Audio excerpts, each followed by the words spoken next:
Hey, you guys. I see you guys in here. Give me a second. I'm just doing a couple things and then we'll start right away. I'm going to give people time to come in.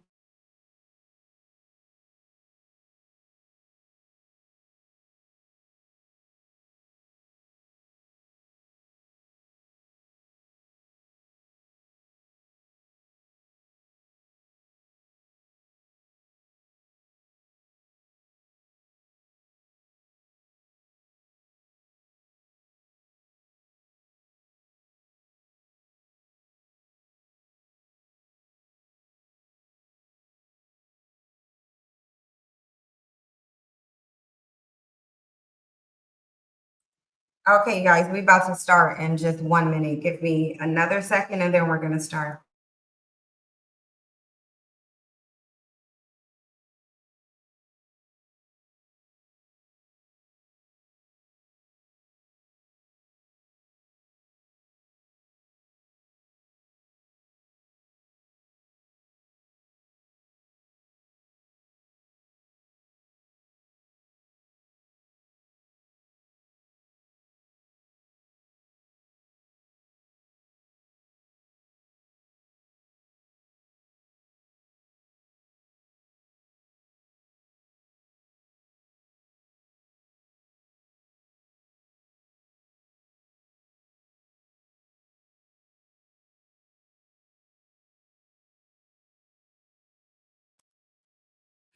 Okay, so we are here, y'all. We are definitely here.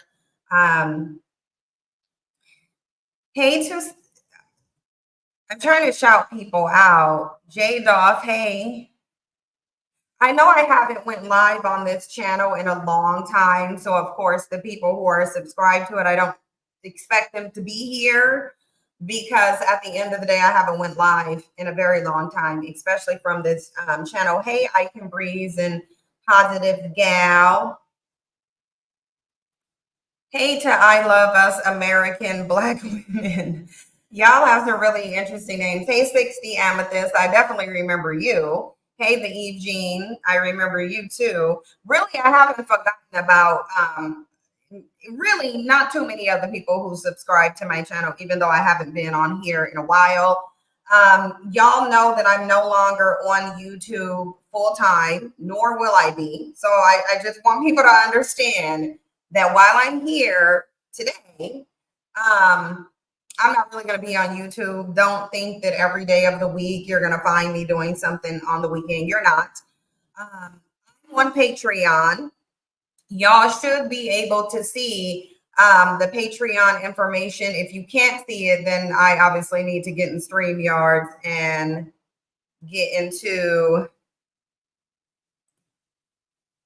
this banner.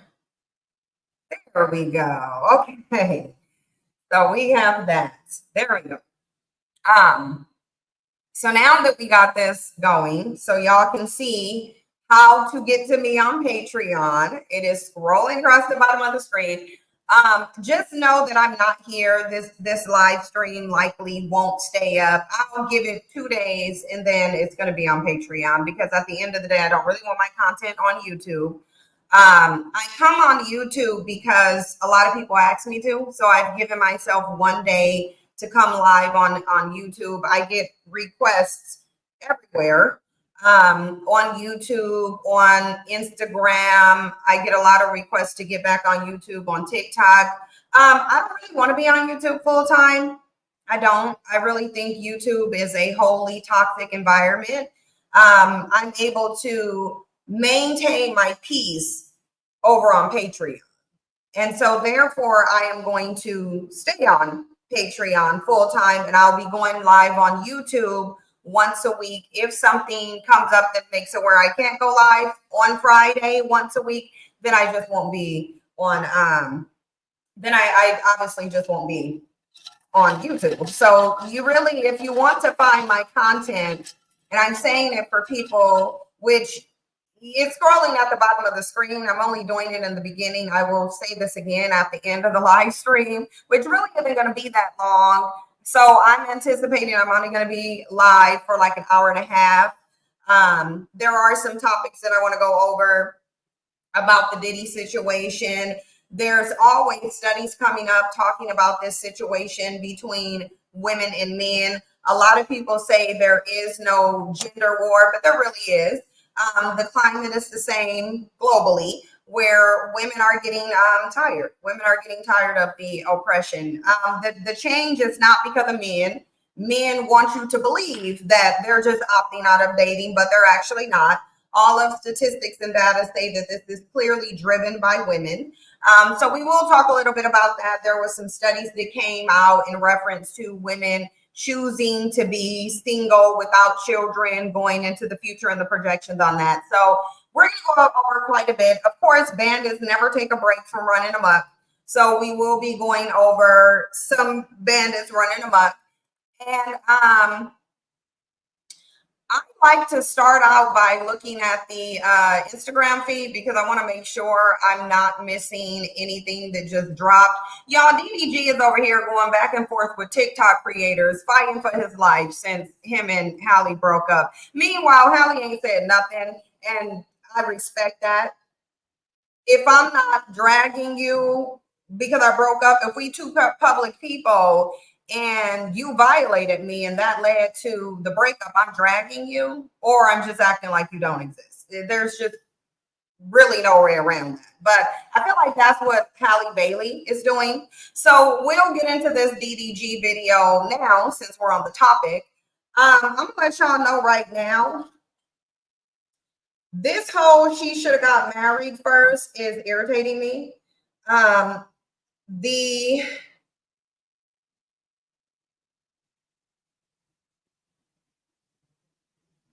Hold on for a second.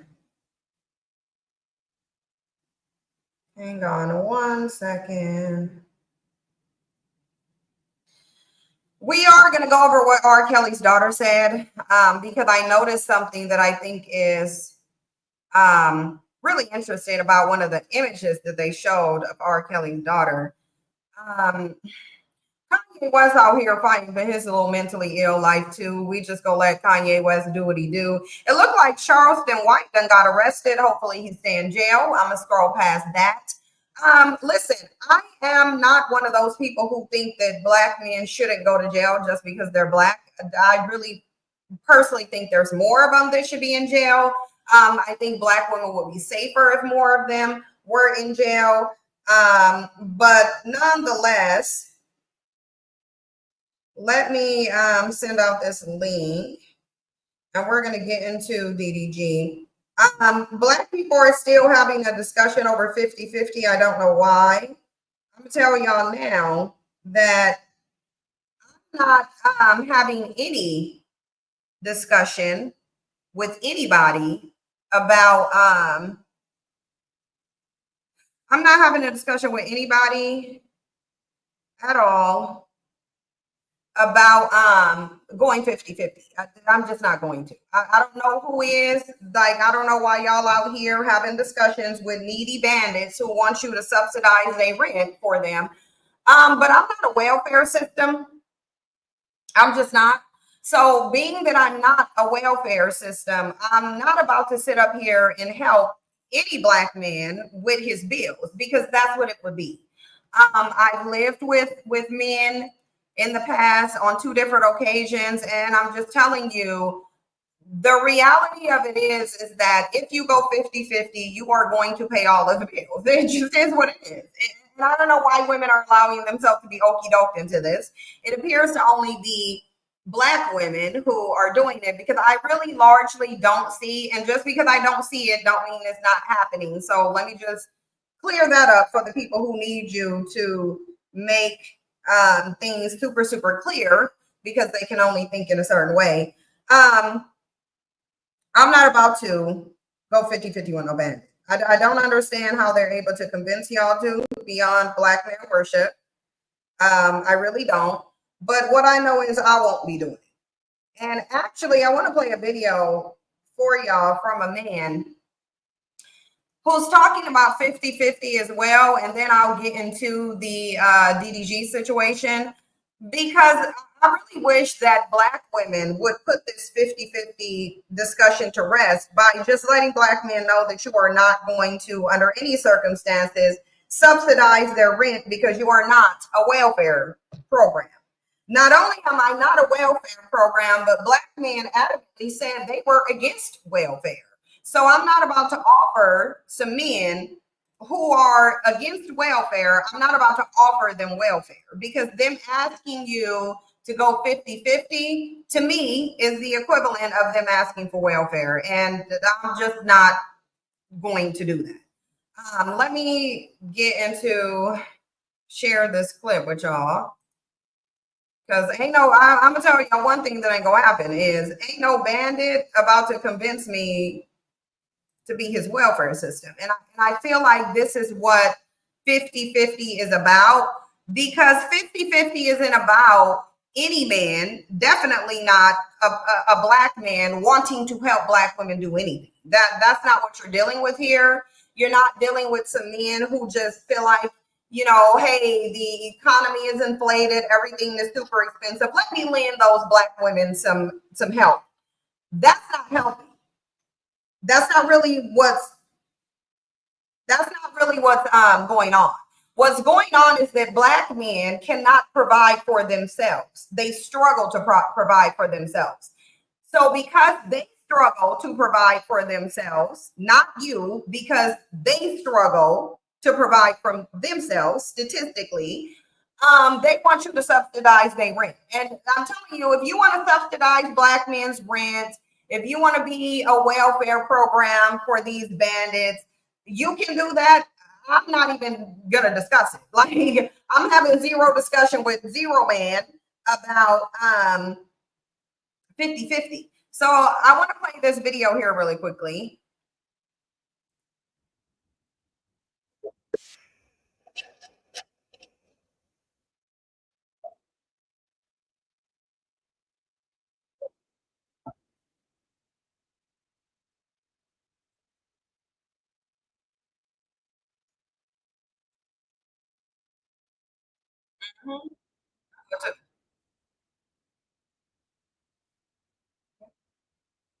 Yeah, so this is my attitude.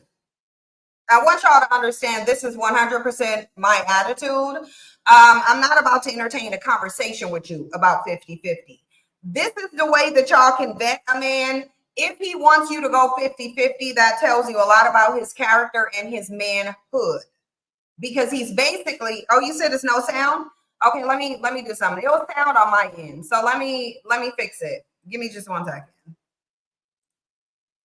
So I can figure out this sound. Yeah, that means I need to plug in a microphone. That's all that means. So give me 1 second, y'all. I'm about to plug this microphone in.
Okay, so let me know if y'all can hear now.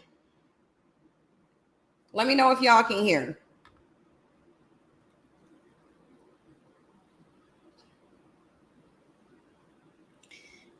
Okay, so now y'all can. Okay, so let me see if you can hear this. Can you hear the video?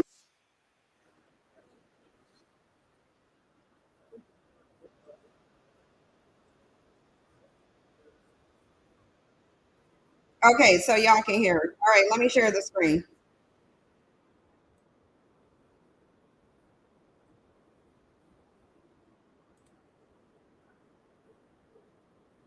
Oh, you can't hear the video?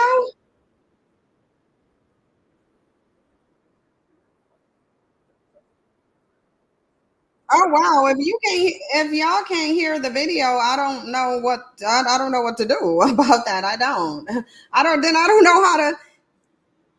I don't. Then I don't know what to do. Then that means we can't play videos because I don't know what else to do with the audio to make y'all hear it. Yeah, I don't know what to do to help y'all hear it. Then yeah, my speakers are on. All of them are on. All of my speakers are on. So that's why if y'all can't hear the video, then I genuinely don't know what else to do. Like there's literally nothing else on my end that I can do. I already fixed all of the audio inputs and outputs, connected a microphone. If y'all can't hear it, then I don't know how to fix the audio from here, but I'll try again. Can y'all hear me now?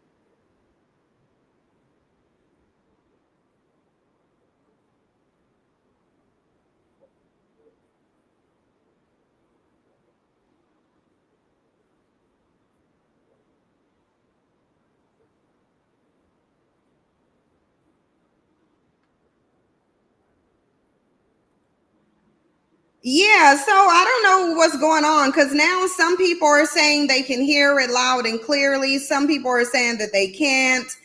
So everybody who can hear, put one in there if you can hear me and the video when I played it.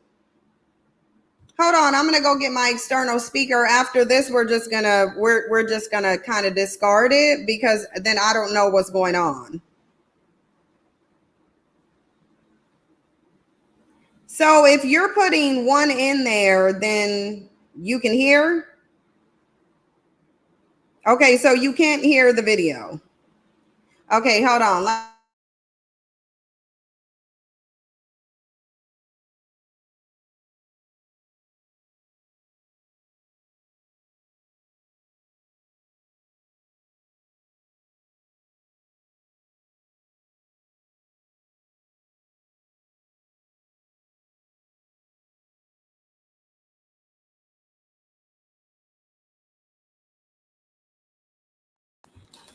Yeah, so I got my speaker. If this doesn't resolve the issue, I'm telling y'all, we gonna be doing a very short live stream because most of what I have has audio. And the only other thing I know how to do is stop the live stream. And the only other thing I know how to do, the only thing I can do is I can stop the live stream and restart it on Zoom. And then that may fix the audio issues. But if y'all are not able to hear the videos, it's just going to be very live. It's going to be a very quick live stream. Like I'm talking about 20 minutes because most of what I have has audio. So if we can't, I'm telling y'all, if y'all can't hear, this is going to be a real short live stream. It just is. It's going to be really, really short because I think only one or two of these don't have audio on it. So it's yeah. If y'all can't hear it, we gonna have to shorten up this live stream. We are. So let me try to play it one more time to see if you guys hear it, and then I'm gonna tell you how many. Yeah, this one got audio. This don't. This do. This do. This do. Yeah, only two of the topics don't have audio. So we go get this done real fast. If the live stream is going to end real fast if y'all can't hear, because I've already done everything I can do. Let me play it one more time.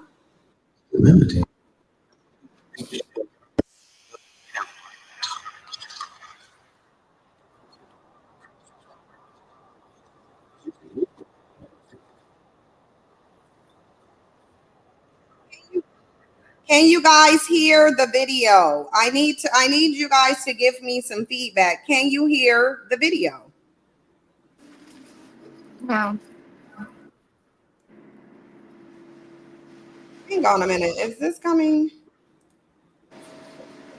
Oh, hold on. Well, give me 1 second. I gotta disconnect my phone from this.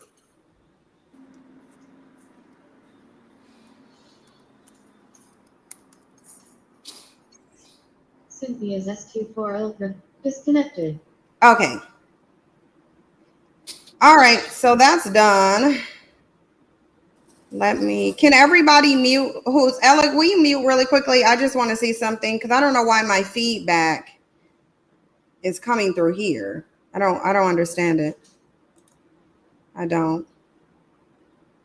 Hold on for a second.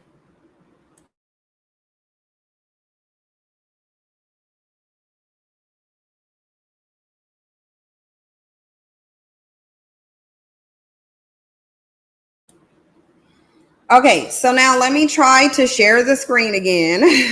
And see, I don't want to know if you heard something. I want to know if you can hear the video.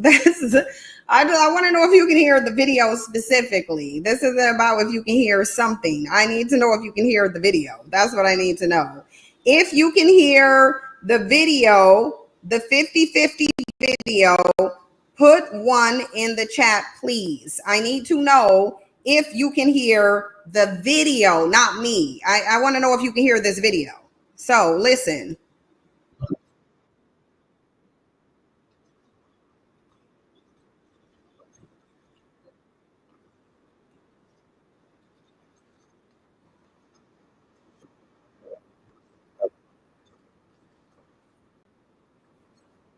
Oh yeah, if you guys can't hear the video, then I honestly don't know what to do. We can go over these little 2 topics, but then I'm gonna end it because if y'all don't have no sound, I don't know what to do. Like I'm telling y'all, there's nothing I can do past this point. I already went into all of the audio settings.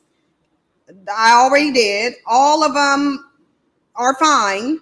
Like I wish I could show y'all these settings. I don't think I would be able to, but I've already done everything that I can do in terms of the audio. And unfortunately, most of these videos have audio. So I'm going to go over, well, it doesn't, let me see if I can play it from my phone. Although that doesn't resolve the other videos though, because I'm not going to play all these videos from my phone. I'm not going to. What I'm going to do is I'm going to go over these 2 things and I'm going to end the live stream because the audio is not working. And I don't feel like I've already done everything to try to fix it. So I don't, and I know it's not your fault, your guys' fault. It's nobody's, but I don't know what to do about the audio beyond here. I've already checked my computer settings. The StreamYard settings are the same. So I don't know what to do about the fact that we're not able to hear the video. I genuinely don't. I don't know what to do about that. Yeah, because everything. Yeah, everything on mine is set. Even on the browser is showing the audio. It's showing the audio even on the browser. Like I'm telling you guys, all of my audio settings are fine. That's why I don't understand why you can't hear. Ella and Xtina, will you say something so I can see if I can hear y'all? Yep, I'm here. Hello. Okay.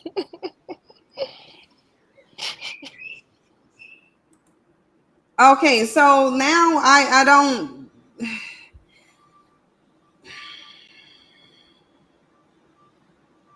Yeah, if do I have mods who can get these trolls out of here? You said play a different video. Okay, it's still a different video on the computer, but Ellen and Xtina, are you ever able to hear the video? Because I am. No. Okay, let me play it. And I wasn't really paying attention, truth be told, in these streets. y'all still can't hear it? I don't No. hear it. No, it almost feels like you playing in my face.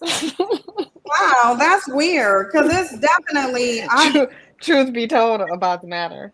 There's a garble at the beginning, but then it just goes blank. wow, yeah, I don't know then like I don't know. I mean, I don't think we don't have these issues with Zoom. These are not the issues we have with Zoom. So the only thing I can think of is Do what Shauna B said and restart life. Oh, wait a minute. Maybe that doesn't have anything to do with us not being able to hear the audio, because if that were the case, you wouldn't be able to hear us. And if you guys can hear us well, then yeah, the issue is StreamYard. The issue that we're dealing with is actually StreamYard. I see that now because I see what StreamYard is doing. So I actually see why y'all can't hear it, but it's StreamYard. And the reason I'm using StreamYard is so I can oh, hold on. Let me see something. play in our faces. No, so she could play on more than one different broadcast on more than one channel. Gotcha. You helping her play in our face. No, okay.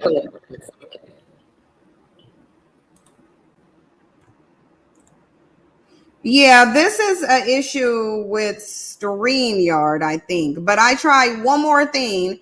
Ella and then will y'all say something, please? Yeah. Something, please. Okay, so now I hear y'all. So let me play this video. I did one more thing. Let me see if y'all can hear it. No wrong. So why you can't date the one that don't do wrong? I'm just saying that you hurt. Were y'all able to hear that? I can hear it. He I can sounded hear loud and So you were able to hear it, Xtina. I didn't Anybody hear it. else? Were y'all able to hear that? Just saying and miss it, they can hear it. Okay, so they It said they sounds hear the like if video. we can't Okay, hear good. it, you might hit us. Truth be told. No, I I was wouldn't afraid to say that I could that I couldn't hear it because I thought I might get slapped. Honestly, No, it's not even about that. It's the only thing I will be able to do is stop the live stream because if I take it off of StreamYard, then I won't be able to stream on the two channels that I'm so streaming. we know it was about to happen. You was about, well, then I don't know what to do. Click in our No, I was just gonna go over these two articles and then I was just gonna end the live stream. I was gonna go over the articles that didn't have audio on them. Right. Mhm. That's what I was gonna do. I was gonna go over. Good job. Improvisation. I like Yeah, that. but now I don't need to. Hold on, I'm just trying to find this article because there's a bunch of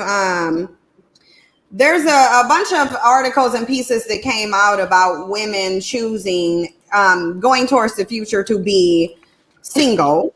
It is projected that by 2030, I think that 45% of women are supposed to be single and childless, which is a lot. That's a lot. That's not a little. That's a lot. That's nearly half your population of women. That's a big problem. They're gonna take But all of our freedoms if we try to do that.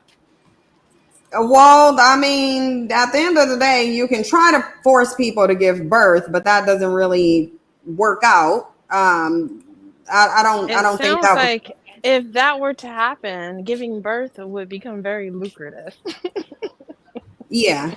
I mean, I just don't see forcing women to give birth. I don't see that as a workable solution. And I feel like it wouldn't be. But let me show you. Being childless. I think childless is definitely the way to go. And well, the thing of it is men realize that the only way they can get here is through women. So, I mean, we can sit here and look at it as religion and God. We can do that if you want to. But the reality is, go ahead. I was going to say, men feel like they're already here and they're not worried about how they got here or who coming They after. They are. If you look in the if you look at what they're saying on these blogs and stuff, they are worried. They are very, very worried, actually. And they're literally in there talking about they're so worried that if they have to strap women down and force them to give birth, they will do that. Okay, it was. so I saw a group it, where white men were talking, and they said if they have to go back to their barbaric ways, they will do that. Like that, they're literally in the comment section talking about it. They are worried. I certainly wouldn't say that they were not worried. They are. They're not, but what they're not going to do is admit that there's no possible way to be more superior or better in any way than that which gives birth to you. They're not going to give that to women, but they are going to run around and show in various different ways that they are concerned about women not giving birth because they know that's the means by which they get here. Women control that. I wonder So if it's more. I wonder if they're more concerned with the lack of control in the situation than they are women actually giving birth. Because it's probably both. hysterically, It's yeah, probably because more it's the like, do control. they really Actually, care if women? Yeah, because do they really care if yeah, women it's give probably birth? I the mean, because that control. equals child support, and you know what child support is. That's like their kryptonite. So Right. it sounds like they're panicking because they might be losing control over something. And you know what brought that to me when you said that they said they'll strap the women down if they have to. Right. And whatever they have to do, we'll go back to the barbaric days. Well, for one, But it's still the barbaric that doesn't days. even work though. And the thing is, it's like that doesn't even work because like it's obviously just not a workable situation because then you're talking about trying to force women to give birth in stressful situations, and stress equals miscarriage. Right. So it just is what it is. Like, It could but they are very miscarriage concerned. or murder. Just But put it Yep. in there instead of they're not really concerned though about miscarriage. Women in slavery dealt with way worse stressful, or at least same And we stressful don't know the situations. miscarriage. We don't know the Right, miscarriage right. rate No, of I'm those not women, so saying I that wouldn't they. even speak on it. I'm just saying that that wouldn't be a factor. Like they would not even consider that. It would be a factor, and we can't say it's not a factor because again, we don't know how many Right. of Okay. So the do you? women had miscarriages. The Right. only way to assess it would be if Right. we But knew. right. But if they had miscarriages, we can say assume that they had a lot of miscarriages, right? Did they stop? Yeah, and a lot of them So just took their kids off this planet. right. But A lot of my them just birthed them and took them off this planet too. right. My point is, did they stop enslaving women back then, and gave them better treatment while they were carrying a child, or were they in the I field mean, pregnant, taking time? obviously no, because you would do a risk assessment. Obviously, keeping the slaves, whether they give birth or not, was more profitable than not keeping them. So obviously, like that's for kind of like obvious reasons that Right. So, that my would be. point is, there will still, they would still put the woman in a stressful situation, regardless, just assuming that, oh well, if she has she's gonna have miscarriages. I don't. If control is a factor, they're not really gonna care too much about there being miscarriages. They're gonna want to force her into doing something that they think that she needs. Yeah, I do agree with you 100% on that. Like that's obviously what they do. That is their mentality, and I think they're very reckless and illogical. And I think to sell to us that men are logical is yet another lie that's causing them an extreme amount of cognitive dissonance, because I do believe that a lot of these men, even if they're not coming from a place of malice, I think they're experiencing a deep level of cognitive dissonance. And unfortunately, if you're not able to assuage your cognitive dissonance, it will lead you to do some dangerous and reckless things. And basically, cognitive dissonance is essentially the feeling that a person gets, and it could be any feeling. It's usually negative, but it's the feeling that they get when their reality contradicts what they think. Men believe that they are superior. They have been trained and brainwashed to believe that. Every single religion says that they are better. It's in education. It's written in everywhere. We already know. Reality is saying that they're not. Reality is also saying, hey, you were told that you're more superior than these women, but you need them to give birth to you. And now with the declining birth rate, that level of control, that power that women have is being highlighted. And I think they're responding from a place of cognitive dissonance, to be honest, and not just cognitive dissonance about that. They also have cognitive dissonance about the fact that they've been saying women are less intelligent. Women are not they're not capable of excelling in school or in the workforce. And now women, even without being on an equal playing field, because we're not on an equal playing field, they can't even compete. Like, they literally can't even compete with you. They know they can't because they're running around talking about affirmative action for boys, talking about, oh, the reason why males are doing worse is because they don't mature as faster. So now they're going back on literally everything they've said historically, and a lot of them presently, because reality has now contradicted this belief system that was instilled in them. Reality is contradicting that because they're running around saying now there's no position for men because women have independence. So their whole entire identities is built up on what women are doing. So they're having a problem with that too. They don't like that women are independent and can take care of themselves and really don't need men. Even when people say they need them for protection, men are only protecting you from themselves. So therefore, if you're not in proximity to a man, you're safer. Their data says that the biggest threat to you is actually a man that you're in a relationship with, even more so than any bear or anything in nature that would harm you. Women are mostly harmed by the males that they give birth to. They do. And this is a reality. And now one of the things that bandits are going through is this desire to get women to subsidize their rent and act as their welfare program, and I'm not gonna do it. You laughing, but you know that's what they're trying to do, and I'm not gonna do it. I'm just not gonna be your subsidy program. I won't. So, and I'm not shaming any woman who does. Whether you want to be a man's welfare system and subsidize his rent, you can do that. I'm not shaming you. Where your money go is not my business. When you spend your money, it doesn't delete from my bank account. So truly understand that I really, really, really don't care who want to go 50-50. I'm not doing it. I won't discuss it with a man. I won't entertain it. In fact, if he even came to me and presented 50-50 or that he believes in going in 50-50, that's the way I would bet a man, and he just wouldn't be nowhere near me. I can't do anything with a man who needs me to help him with his bills. I can't. It just doesn't give masculinity to me.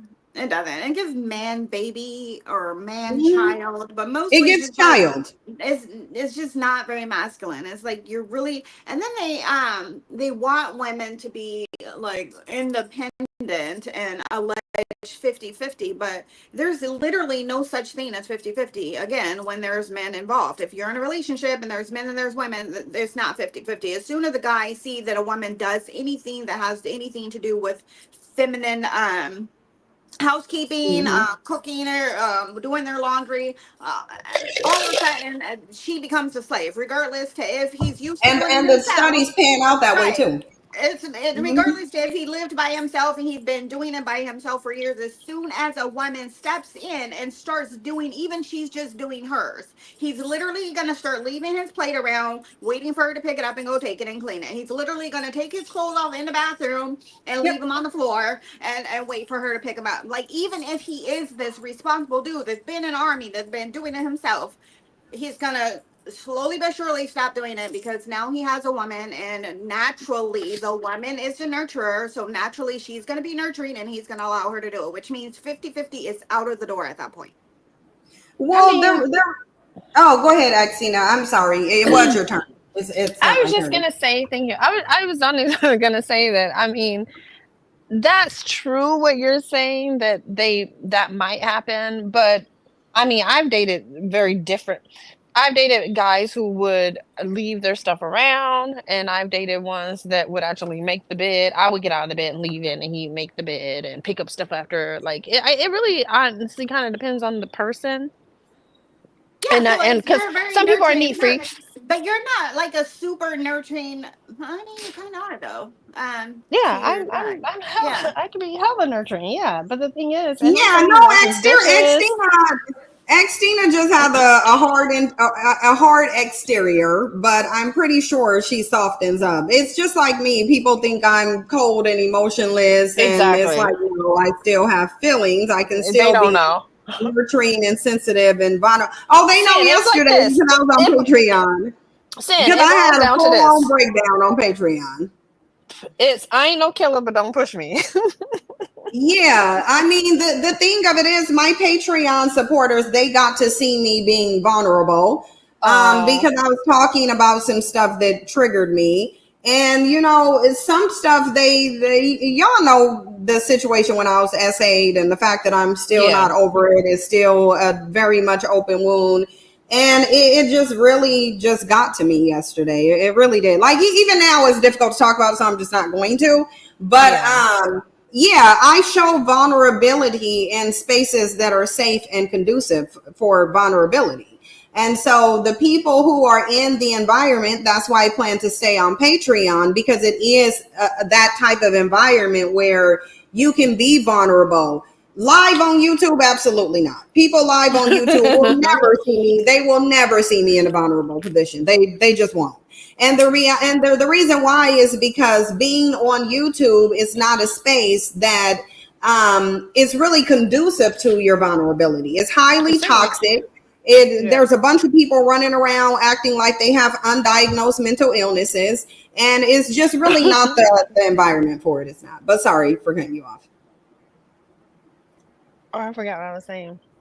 It was something about how awesome my relationship is and how I don't agree with you guys, but I forget the particular particularity. Oh my God, I can't speak today. Yeah, he seems pretty nice too. He does. He seems like a nice man. But it's not like I haven't been with a douchebag. I mean, the thing is, when someone stops being who they presented themselves to me, that's when it's time for me to reevaluate my life. Right. And I'm a Gemini, so you know I do that promptly. And you chose better instead of choosing black. So I think that's something that women need to do. No. Let's not get it twisted. Because when I chose black, I still chose good. I did. The only reason why the relationship ended was because he wanted. Teach us how to, because the law of probability says we most likely, if we encounter a black man, is going to be the same black man. That's just based on the law of probability. But if you are able to, then please educate a sister, because I would like to. The thing is, I don't think it's so much about educating anybody. To tell you the truth, it's about vibing. I guess if I was going to educate you, I'd just say, pay attention to the red flags, and the red flags ain't the same for everyone. And so pay attention to your intuition. Actually listen to yourself. Like, the thing is, we have instincts. We just don't pay attention to them because we see what we want to see and we hear what we want to hear. But the thing is, listen. Yeah. We all have it. Listen. And also, don't be super superficial. Literally know what you want. And if you know what you want, it will come to you, because I know it sounds like bullshit. It really does. But the thing is, all I can say is know what you want and see what happens. And I don't mean just say, oh, I want to be happy, or I want someone to love me. Like, you got to know what you want. Yeah, what does that look like to you? Know exactly what you want. And a lot of people are fascinated with knowing what they don't want. And you know what? Concentrating on what you don't want, the only thing that's going to do is bring it to you.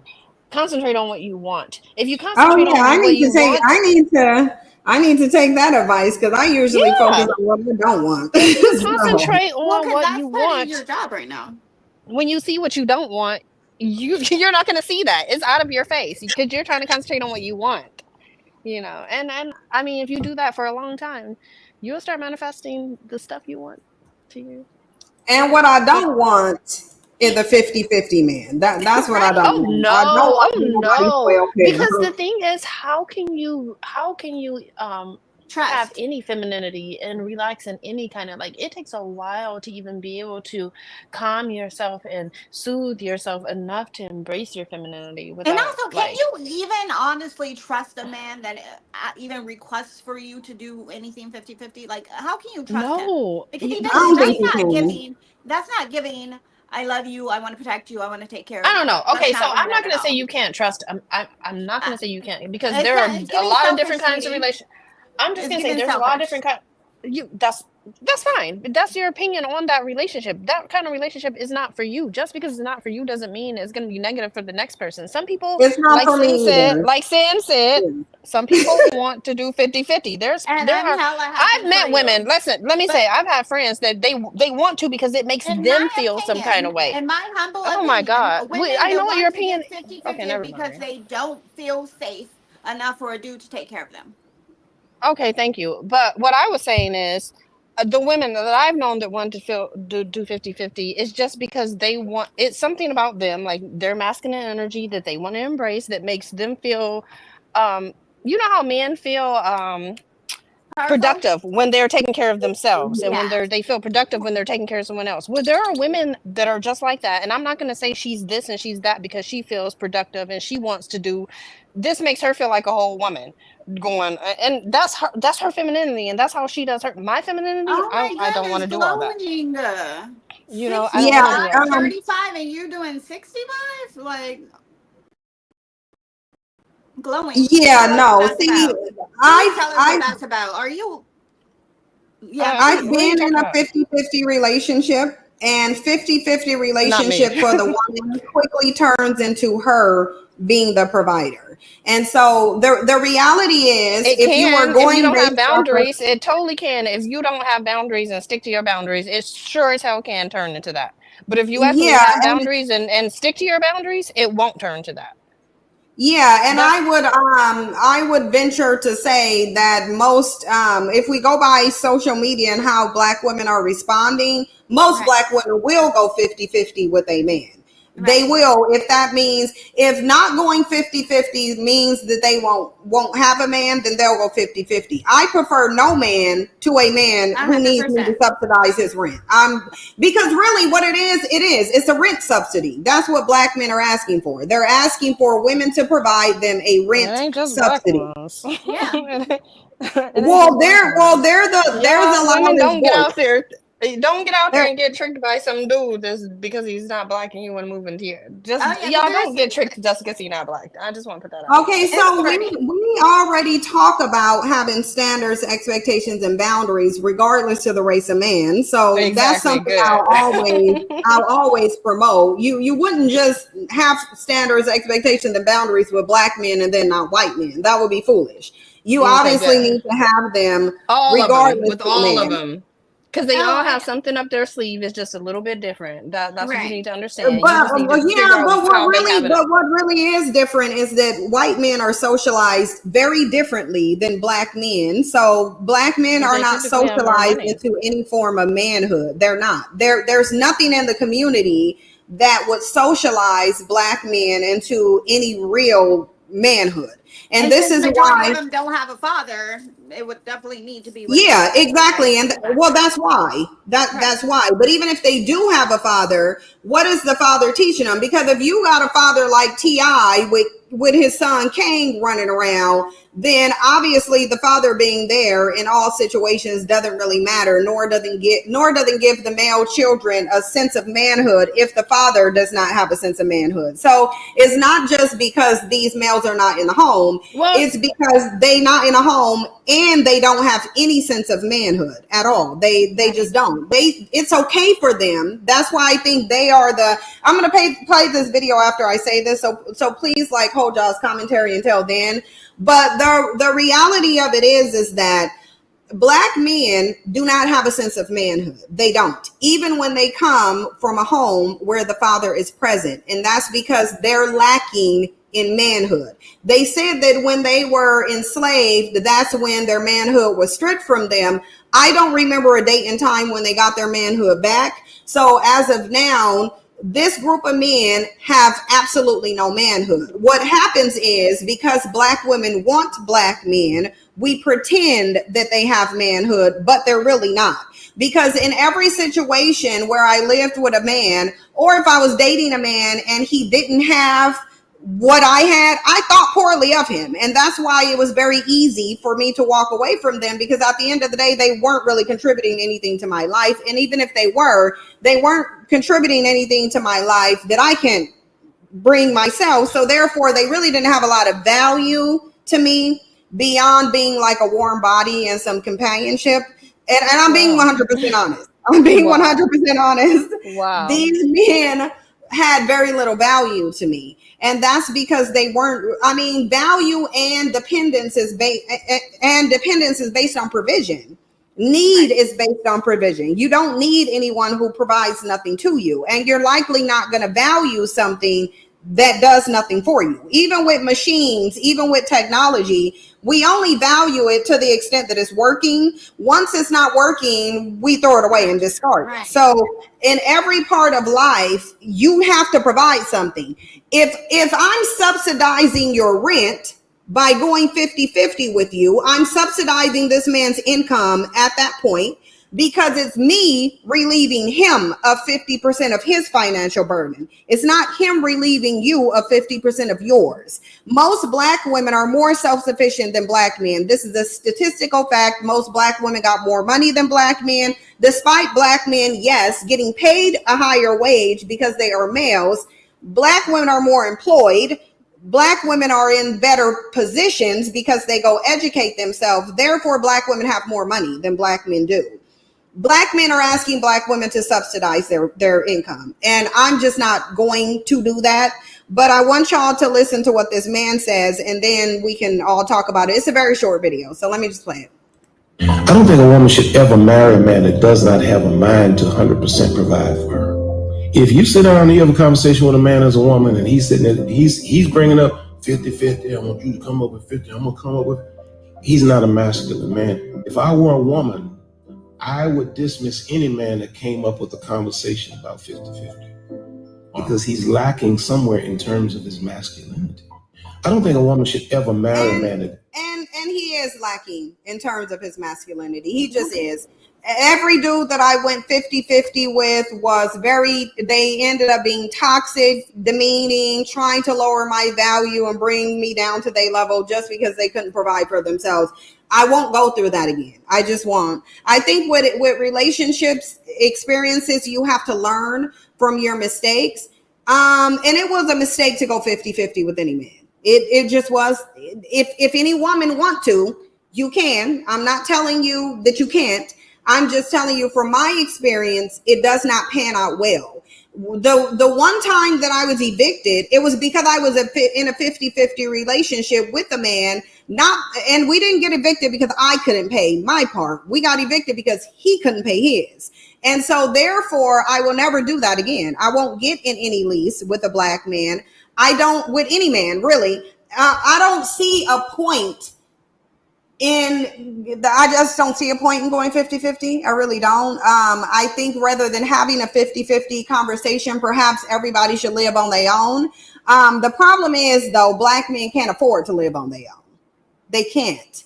So this is why they're all over the internet telling Black women they want them to subsidize their income by going 50-50 with them. And even though we see it in this chat box, a lot of Black women denying it. And I'm not saying anybody is lying, because if y'all are in here saying y'all not gonna give 50-50, I can believe you. Most Black women will, though.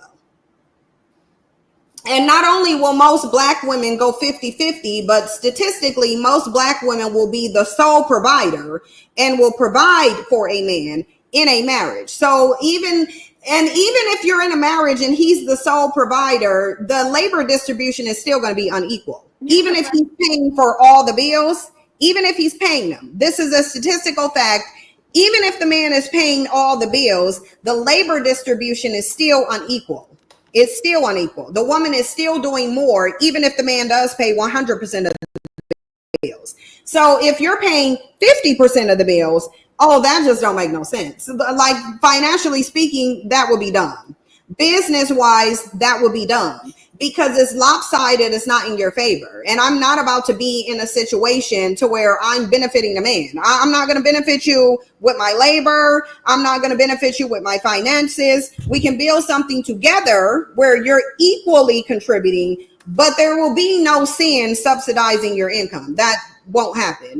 I don't want a man enough to pay for one. I don't want one enough. There are some women who do. They want a man so much that they'll take one who don't have any money or who's broke. I don't understand that. I was doing that when I was 17 and into my early 20s. And well, not 17 because I wasn't even dating at 17. I was doing that when I was 18 and all the way up into my early to mid 20s. I just simply am not willing to do it again. And if that means me not having a man, I'm completely fine with that. I'm completely fine. Yeah, I definitely see a lot of people that are willing to do it. But they're the same kind of women that are willing to propose to a dude. So Yep. and then there's a lot of pansexual, no gender type things going on. So I'm wondering if it has to do something to do with that. Like they're just saying, okay, well, I don't do gender norms, or I'm a feminist, and so I feel like, you know, I have the power to take care of myself. And there's a lot of dudes on there shaming women for expecting them to pay the bills, because there's like a lot of posts where the women are like, oh, if I've you know, changed my own tires, changed my oil change, took out my own trash, paid all my own bills, took myself out to eat, made myself, you know, gratified myself, what do I need a man for? And they're just like, oh, good job, it sounds like you're adulting. And there's like every dude on there is like, oh, welcome to adulthood, you're taking care of yourself, that's what you're supposed to do. And but she's saying if she's gonna do all those things in a relationship with a dude, why would she need a dude? And he's gonna say, welcome to adulthood. It's like, no, welcome to turning into your own man while you still have a man. Like that's what she's doing while she allegedly has a man. She's turning into her own man. She's doing everything that her man's supposed to be doing for her, but then still having a man. Like, make it make sense. Yeah, I don't understand that, but I do know I'm getting some more mods for y'all that are maybe wondering why I'm so close to the screen. I'm trying to find some mods. But the thing is, most women are of the mindset that they really want to be married. They really want to be with a man. And if they need to be with a man, because they'll just convince themselves that they're building. How do you build with a man who can't even provide for himself, who can't even pay bills fully? I don't understand how you would be building with that type man. In my experience, it wasn't a building situation.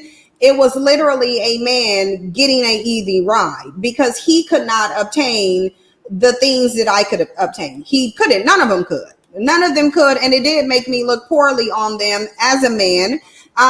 Even if it wasn't me thinking that way about them consciously, it was definitely subconscious. Absolutely. Yeah, because every man that I walked away from, there was nothing in me that wanted to turn around and go back to him because I didn't feel like there was anything to go back to. And I think this is kind of like a flaw that a lot of men have, is where you will be in a situation with them, and based on their presence and the fact that they're not bringing anything to you, they're literally putting themselves in a position to where they serve no purpose. So then if they act out because they haven't established a need, because they don't provide anything, they'll want you to come back. But then it's like, well, you didn't give me anything to come back to. Right. And that's the problem. And this is why I say men do not think logically. You can tell they don't think logically based on the way in which they navigate relationships. They don't think they don't think logically, nor do they do risk analysis on their relationships to find out if the woman that they're losing, if they're going to be able to, if what they're losing is going to be available in the dating marketplace. Usually it's not. Usually what they're leaving is not present again in the dating marketplace, or if it is present, it's not available to them. So to me, men don't really think smartly. They don't think rationally about relationships. And if they did, they wouldn't be running around here complaining all over the place. They say that women are illogical, but yet if you listen to what women are complaining about, which is men not being men are not stepping up to the mantle of manhood, you have men complaining that women won't submit to them. And it's like, okay, so you're complaining because you can't get a woman to cooperate with you. That's a you problem. It's a global problem when men are not stepping up to the mantle of manhood, which is not what they're doing. Everybody globally, women globally are complaining that men are not stepping up to the mantle of manhood. So men's complaints and women's complaints are very different. Add to that, the studies are actually showing that the decline in relationships is not being led by men, because men want you to believe, oh, you won't submit to me, so now I ain't go date. Women got too many expectations. No, that's not the issue. The reason that marriage is declining is because of women. The reason that a lot of men are single is because women don't want to date them. Every single data piece and statistic says that. So don't let these men try to convince you that somehow you are in the wrong. You're in the wrong if you keep choosing them, despite the fact that they're not actualizing as males, as men. Because if you accept the man who's not stepping up to the mantle of manhood, he'll never step up to the mantle of manhood, ever. He just won't. He will sit comfortably. Yeah, he won't have a reason. He wouldn't have any motivation. Why? It's too comfortable. Yeah. Right. Why? Right. It's too comfortable. She already chose me. And by choosing me, she showed me that the nothing that I had was enough for her. So he's not going to strive for more because you already told him the less that you're bringing is enough. I've done that. I can admit that I've done that. And that's why I'm saying I won't do it again, because I've learned my lesson. You should not be going 50-50 with a man. Do it if you want to. Do it if you want to. I'm not saying I feel the same way about 50-50 as I feel about a black man who's dated women of no color. I won't deal with black men who's dated women of no color. I don't want you enough to come to allow you to be in my space after you've been with a woman of no color. And I don't even think for me, it's not even necessarily the woman of no color that's the problem. It's his mindset. It's the reason why he's attracted to her.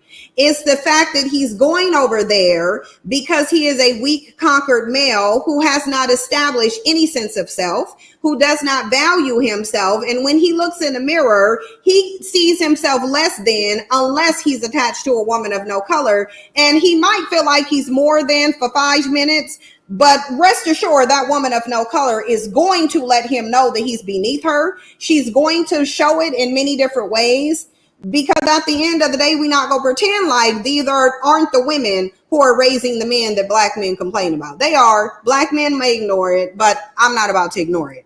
But so listen, Ella, and this is, I'll ask you, because I know that you were married, and when we get on the topic of marriage, it just really irks me. Not because I think that women shouldn't get married. I think women should get married if they want to, but I really think they should change their attitude towards marriage. Number one, marriage has absolutely nothing to do with God. Anybody who actually researches marriage, you would know marriage has nothing to do with God. It has absolutely nothing to do with God.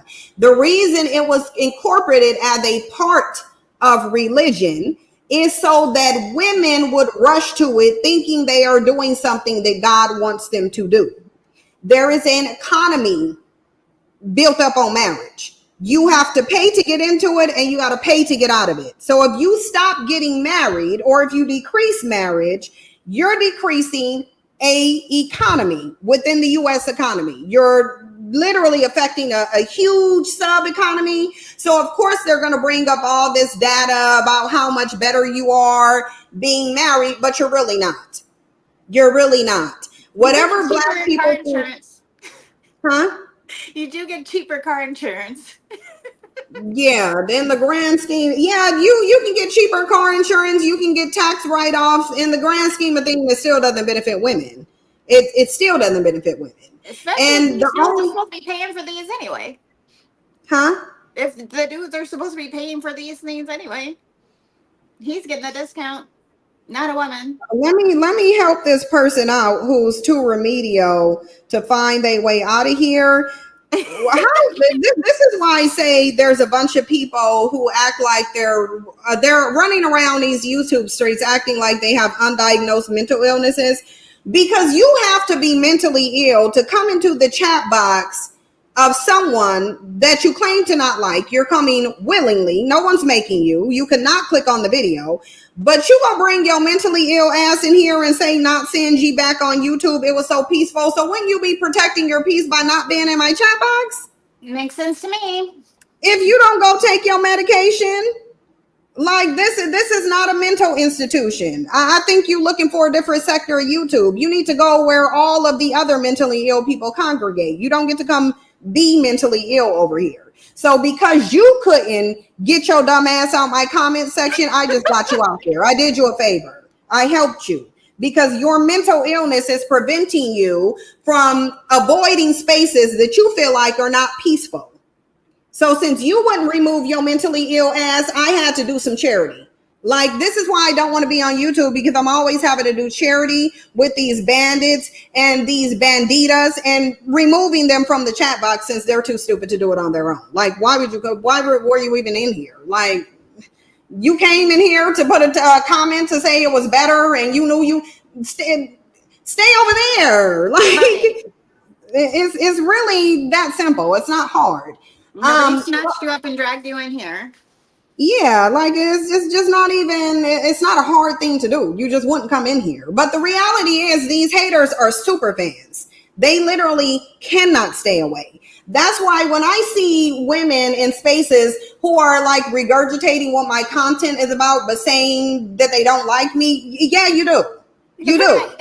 You like me. And because the reason, and you watch me.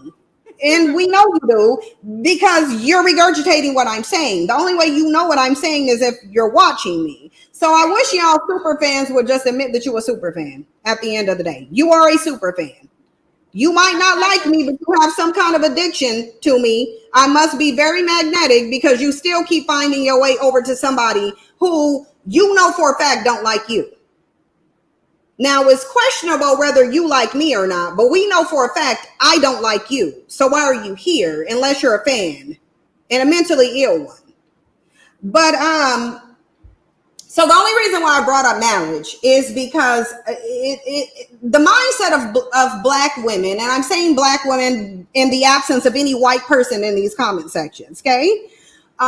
There's no white people in these comment sections making these comments. These are wholly Black people and mostly Black women.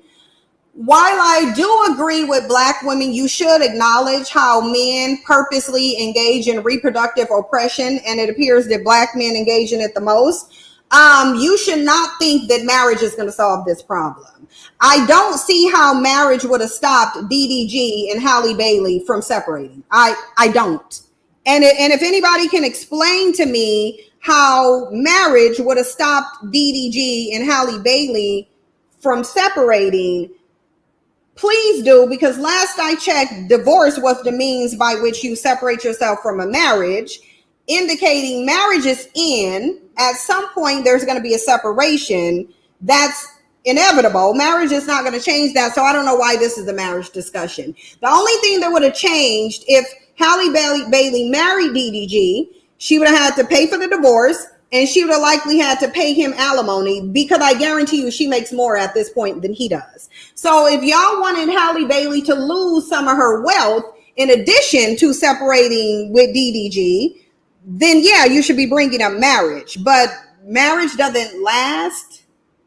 If marriages last, you wouldn't have a divorce court. So clearly marriage doesn't last. So why is marriage being brought up in a separation situation between these two people? I get that y'all are saying he trapped her, and I agree. I do think men run around here purposely impregnating women that they want to maintain access to. But marriage wouldn't have solved this issue. There's nothing marriage would have done to stop these people from separating. It would have caused her to have to pay him, but they still would have. It would have prolonged it, but that's pretty much it. It does take a while for you to be able to process a divorce, especially if there's children involved. So it would have prolonged it. And then I guess she has the title of saying, well, I was a wife. But besides that, if you're not really in it for bragging rights so that people think that they deserve by being married, and some time actually, I mean, for marriage, and if I have a child, I'm not going to say I would do it if I had a child. And then reason being is kind of, I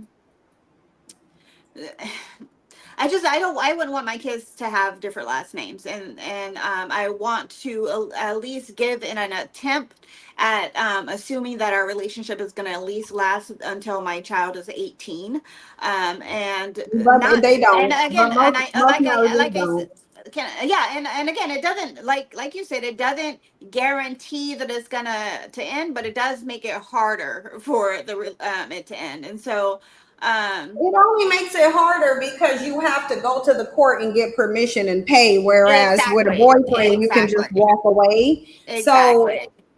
to me, and it's actually more complicated when you to end a marriage when you have children. It's actually more complicated. Exactly. That's my entire point.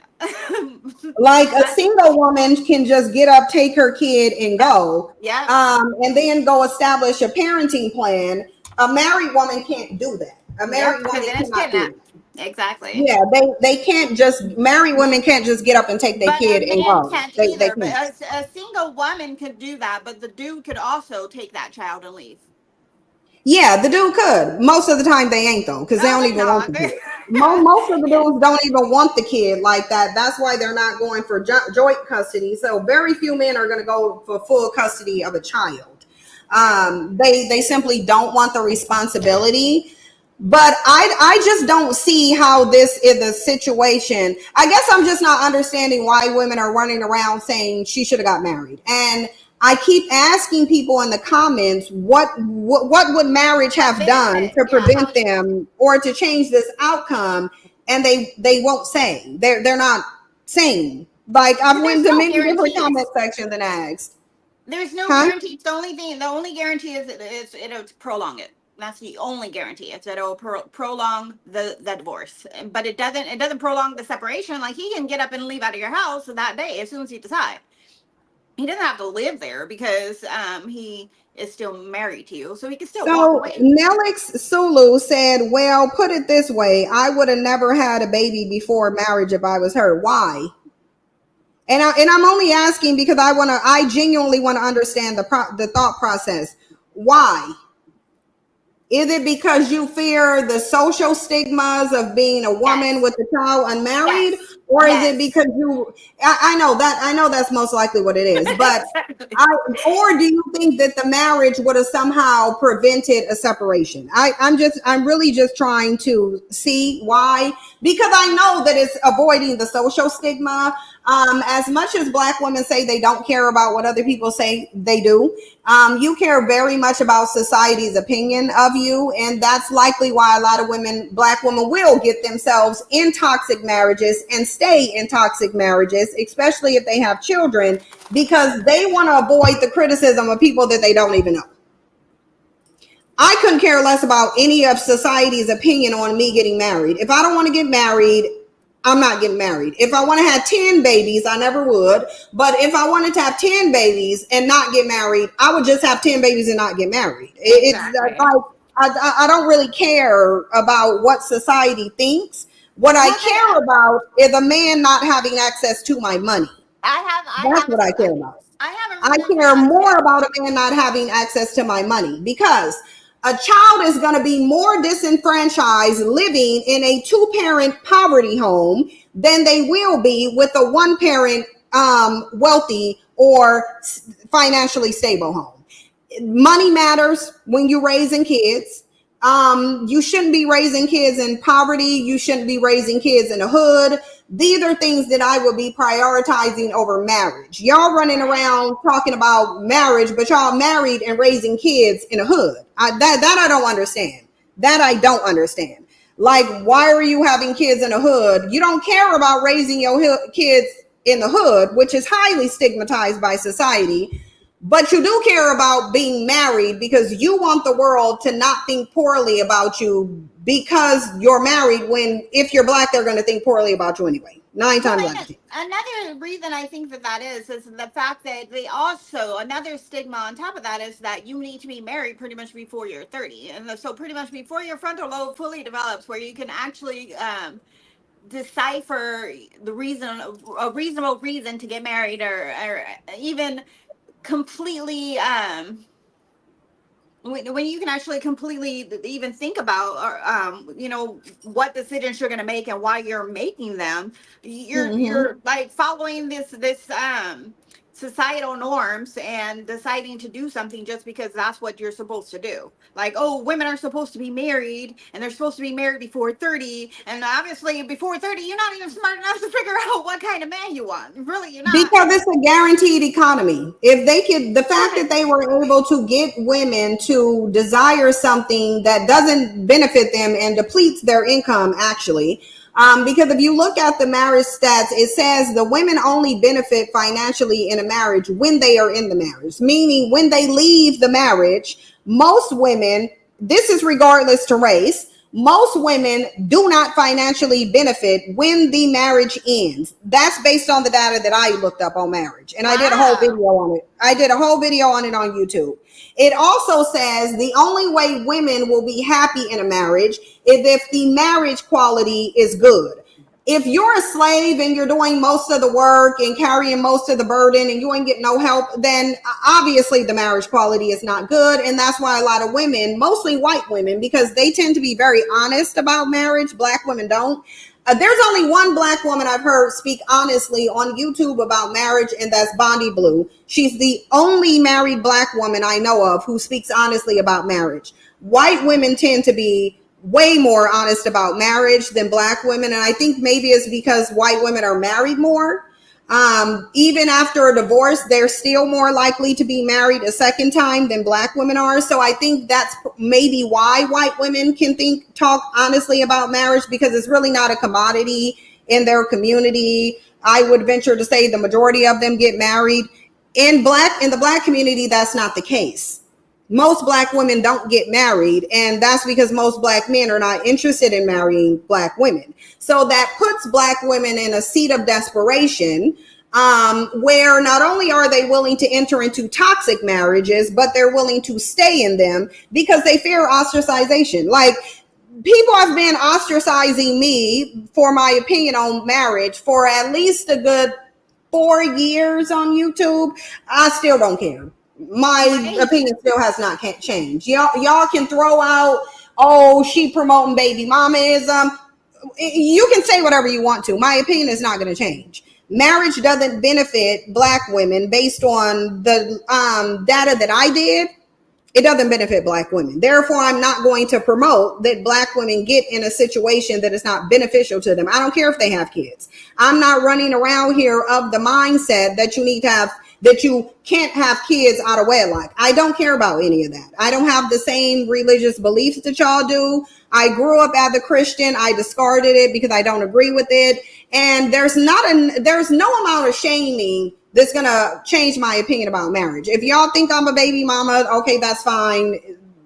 Okay, that in my life, but the quality of my life is not depleted by anybody's opinion. It's just not. So I'm going to keep my opinion. I don't think black women should get married. And I think Halle Bailey would have been dumb to get married to DDG. She absolutely should not have married them. And every example we have of a black marriage is janky, full of cheating, full of diseases, side babies, fighting side chicks. If you go do all of that, you should be doing that single. I don't understand why you're dealing with cheating in a marriage. I don't. And there's no woman who explained to me why they're dealing with cheating in a marriage. So let me ask y'all in the chat box, why are women dealing with cheating in a marriage? I don't get it. Again, it's that same thing. Oh, I got the ring. He's my man, but he married me. You know, it's like, you still sound stupid. You still look stupid. You weren't through the same emotional distress, but you're only worried about the fact that you got the ring. And you think that gives you status. But it's like, you're still dumb. You're still getting cheated on. Like, what? Yeah. Now you're just going to be harder for you to get rid of this dude. Unless, no, maybe. Okay, this will be the benefit. The only benefit I can think of is if they have some really good life insurance on this dude and he cheated and then he has an accident and the wife is the beneficiary. Or he owns a bunch of stuff and he's cheating and he has an accident, and since she's the wife, she's the beneficiary and she gets access to all his stuff. Assuming he makes her the beneficiary. No, honey. In some states, a married woman is not only if he doesn't have a will. If he doesn't have a will, then it automatically goes to her. If he has a will, it goes to whoever is in his will. In some states, it doesn't matter because everything has to be. So the thing about being married is he's pretty much hers. He belongs to her and she belongs to him. Even if there's parents and stuff, if she didn't sign off on the will that he created, or if there's no prenup, she still gets everything. He didn't. No, His will that's doesn't not matter. true. It That's is true, not honey. true. And community Ella, that's property not states, true. it depends on the Ella, state. that's not true because a will doesn't have anything to do with the marriage. A will does not have anything Right. to do So with what if he marriage. put A it in the will is will though? about He here can't are put my assets. This is who I want them to go to. right. A Right. will So, will override whatever. A will in a prenuptial agreement will yeah, and a override prenup, anything the exactly. woman thinks she getting With the from that prenup, it man. would. With the prenup, it would. Without the prenup, it would not. No, they would go by the will. They would go by the will. If there's no prenup, they're gonna go by the will. Yes, if there's no prenup, they will go by the will. You're absolutely right. Yeah, that's why I'm saying a will because there's been many situations where a man died and he removed his wife as the beneficiary of his will and she got absolutely nothing. Add to that, depending on what state you're in, they see you as one person. But as surely as I worked in the healthcare, hold on for a second. But as surely as I worked in the healthcare industry, I wasn't even allowed to give a man's wife his health information just because she's his wife. No, they said no. He has to send you a form giving consent to give his medical information to his wife. I was not able to just disclose that. I was going to, and then a supervisor stopped me and said, "No, you cannot give his HIPAA information to his wife just because he's no." They said no. HIPAA is almost the only law that separates the wife and the husband from being. The HIPAA law probably is because you cannot give a man his wife's information or vice versa just because they're the wife. So there are some stipulations in which you're not recognized as one unit, but I do get what you're saying. Either way, I still don't feel like marriage is the benefit. That being said, I don't want legal control of another person. That's not anything that interests me because a lot of people like to glorify whatever they think is the benefits. But the reality is if you are married and that man has some debt, who do you think got to pay that debt? You do. You do. Exactly. You're the wife. So whatever debt he dies with, that's you. You get to pay that. Whatever child support he dies with, you get to pay that. Exactly. Because you're his wife. Mm-hmm. You get to pay it. And that's more likely the situation with a lot of black women because black men don't really have any money. Black men aren't setting them up with wills and protecting them financially. They just aren't. And any black wife who's saying that they do is a liar. Because the majority don't. The exception does. There are a few women who do get alimony. Vast majority don't. And the amount of them who get alimony is so low that it's pointless to even mention it because most black women will never see a piece of alimony from their marriage. They just never will. They never will. Statistically, they won't. But I do get people criticizing DDG and saying that he trapped Halle Bailey. I do think that's the case. I think black women should really protect their wombs. And I think that we're not really protecting our wombs. We're not. Been the culture for a long time, black men trapping, and I'm not going to just say black men, men of a certain culture decide they want to trap a woman. They know that they have access to you for at least the next 18 years because your child is going to want to be with them and you're going to want to have your child with his father. So a lot of men, they go by trapping women to they know that they can have access to them. If they like you enough to keep you in your life, but they don't want to marry you and they don't want to commit to you and they don't want to provide for you or protect you, what they'll do is they'll knock you out because then they know they have access to you. Richard Jukowski said the purpose of marriage is for the protection and good health of children first. That's actually not true. And said, and then the protection of women bearing those children. That's absolutely not true. And then said men come last, benefiting from the good health of his wife and children. That part is true, but the men coming last is not true. The reality is marriage was created for political power and wealth. That's what marriage was created for. When marriage was implemented, they didn't care who loved who. It wasn't about love.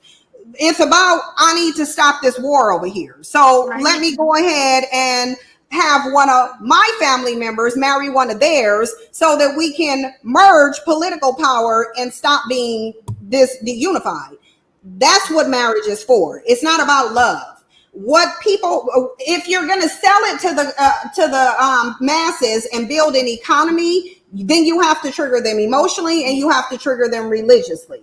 So that's why then marriage became implemented in religion. It does not originate in religion. So no, God did not create marriage. Some white men did.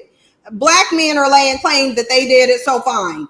Africans created marriage. Fine. We'll just say, even though there's no evidence of that, according to Umar, Africans created marriage. Fine. They sure don't participate in it a lot. So that's interesting. But bottom line is, marriage is for wealth and political power.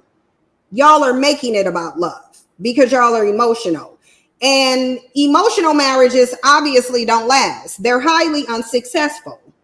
So anybody telling you marriage was created for the protection of women and children, no, women and children weren't even a thought when marriage was created, aside from their own participation in it and producing a child. That's it. Other like I don't even know where you're getting it from, that marriage was about protecting women and children. You probably couldn't even tell me how marriage would protect women and children today in 2024. We almost going, and 2024 is on its way out. And I guarantee you this Richard dude cannot give me one example of how a marriage protects women and children in a manner that is different from how women and children are protected anyway. Please tell me. He said, do not have sex before marriage means don't have children before marriage. It sounds like y'all created marriage to control women's sexuality. That's what it's given.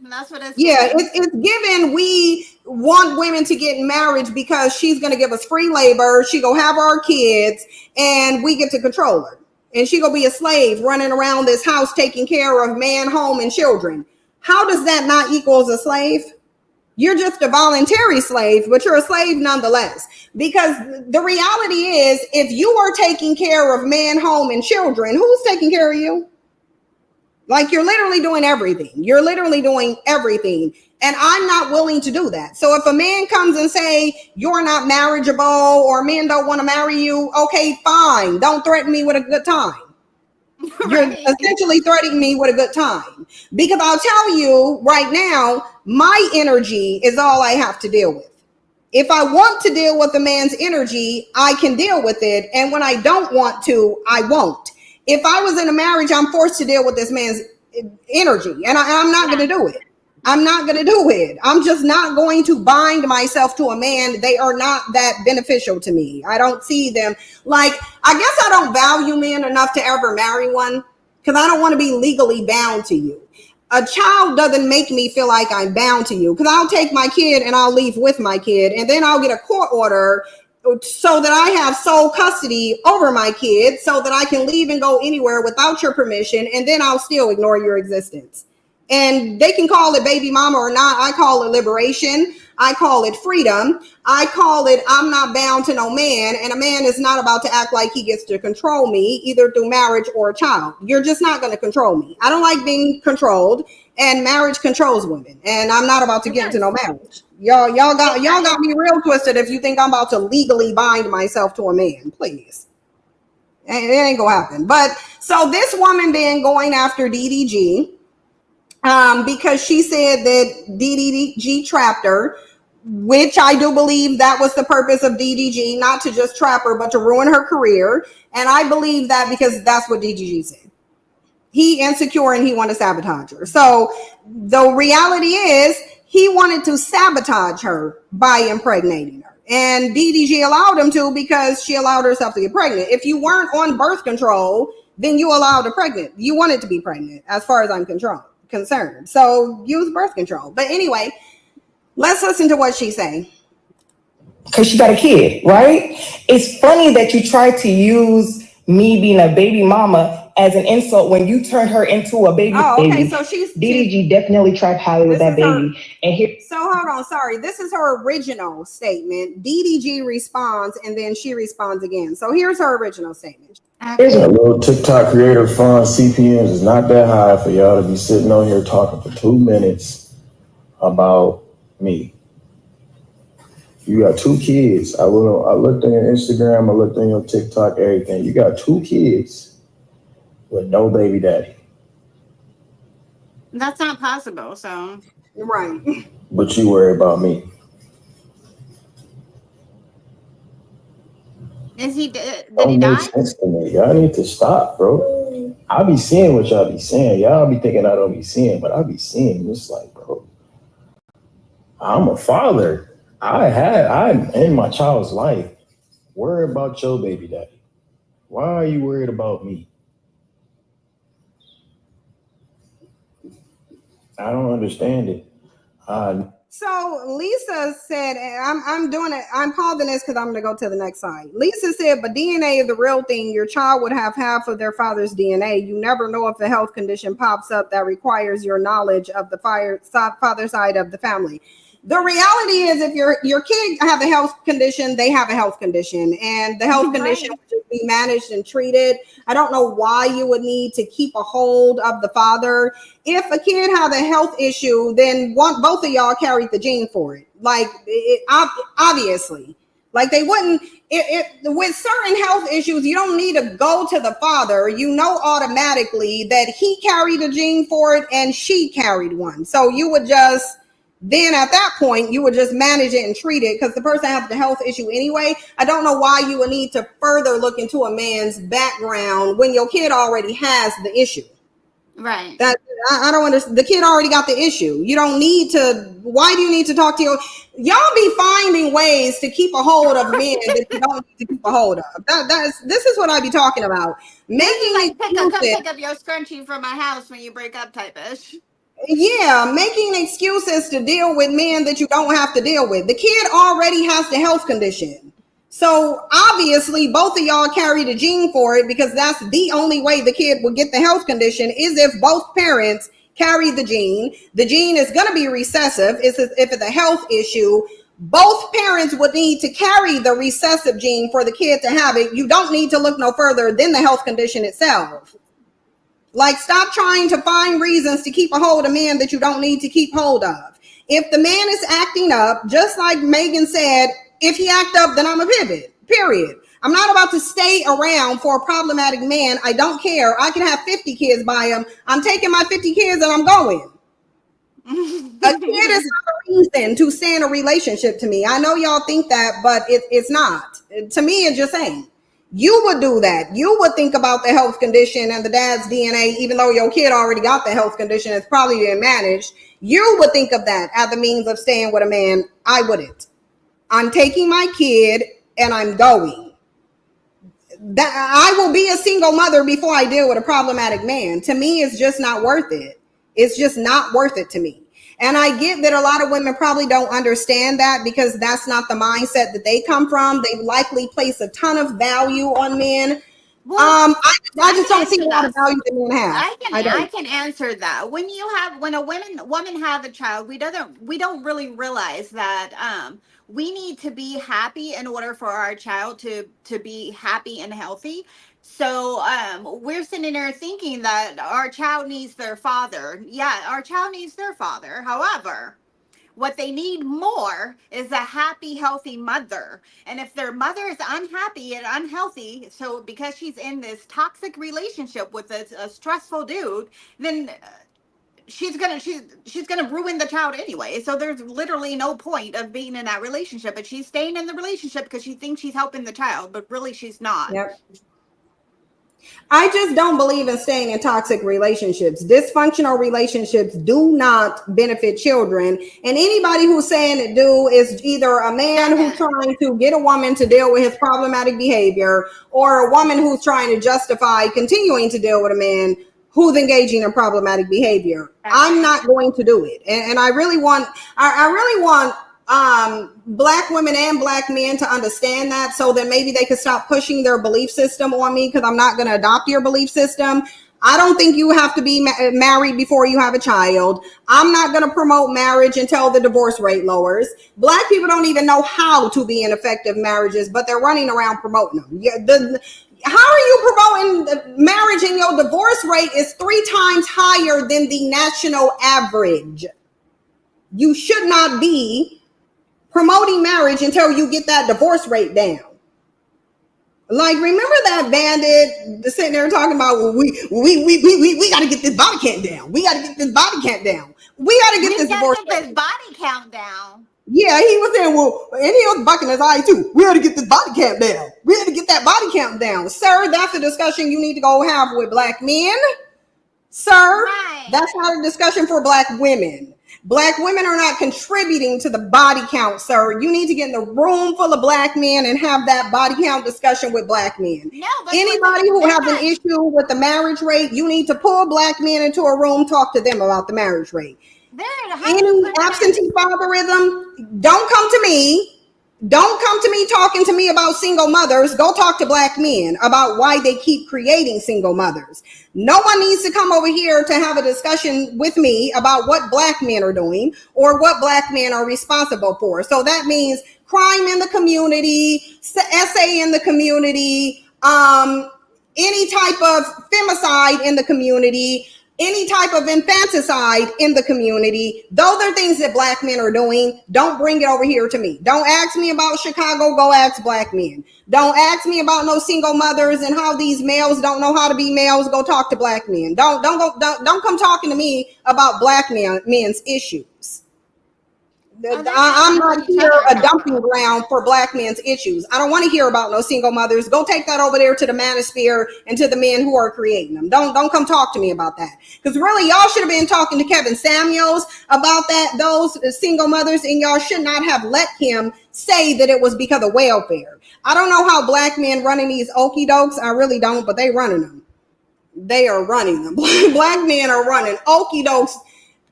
Okie dokes, it shouldn't even work, mind you. I don't understand it, but they do have a strong they seem to have a very strong pull with their ignorance, because women are really falling for it, like literally left and right. And I don't know if I'm like you said, cognitive dissonance. It has to be because of the fact that we know for like in our core that the stuff that they're saying is bizarre. It doesn't make any sense. It's not rational. We know in our core that it's not true, but instead a lot of the time we still like, oh, okay, if they say it long enough or loud enough or enough of them say it, then we just start believing it. And it's like, it's been bullshit, it looks like bullshit, it smells like bullshit, but since they keep saying it, then now it must be true since another dude said it. And it's like, what? No. Okay, we gonna have to breeze through these topics, because really I should have been off of here 20 minutes ago, but let's listen to her clap back, because here's the thing. Y'all are sitting here, and not y'all, because y'all are not this woman, but for the people making these videos about DDG, yes, he trapped Hallie. Hallie let him at the end of the day. She let him. How did she let him? Because she willingly had unprotected sex with him. That is the route to having a child. I think Hallie wanted to have a child, likely. Hallie likely wanted to have a child. That's why she has one. I'm not going to be over here hounding DDG and asking her why he didn't marry her. To me, that's a stale, played out perspective. Oh, well, why you didn't marry her? How long are y'all going to run around here complaining that somebody didn't marry somebody with the divorce rate being 3 times higher? This should be embarrassing to Black people. It should be. But the only thing that they should be worried about is if she actually wanted to marry him or not. Because, do we even know? Right? Did Hallie say she wanted? That's what I'm saying. Did Hallie even say she wanted to marry DDG? I know she said she liked him. I don't know if she said she wanted to marry him. I ain't even heard Hallie mention anything about even wanting to be married. So this assumption that every woman want to get married played out. This assumption that if you get married, it's going to provide you some kind of protection from being a single mother played out and proven to be false.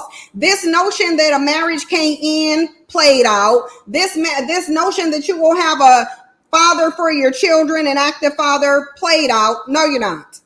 The notion that you will get alimony or gain wealth from broke black men by marrying them, played out. All of them are played out. And quite frankly, I'm tired of hearing about marriage. I wish y'all would do something with this divorce rate. Because every time y'all talk to me about marriage, I'm gonna counter it with the fact that we're the only community whose divorce rate is astronomically high, and so high that we just look dumb promoting marriage. Astronomically high, where it's benefiting like the woman every single time, or at least 75% of the time they're getting alimony, and you know they're being paid outside of the relationship, or their husband bought them a business, or you know her kids are in private school now. Like, is the quality of her life better than it was before she got married? That would be the factor, because like, yeah, who cares if you're getting a divorce if you're getting something out of it? But are you getting something out of it other than stress No. and wrinkles and gray hair and migraines? And they get to say they have a husband. Like what? Ella, they get to say they have a husband. That's really all they want.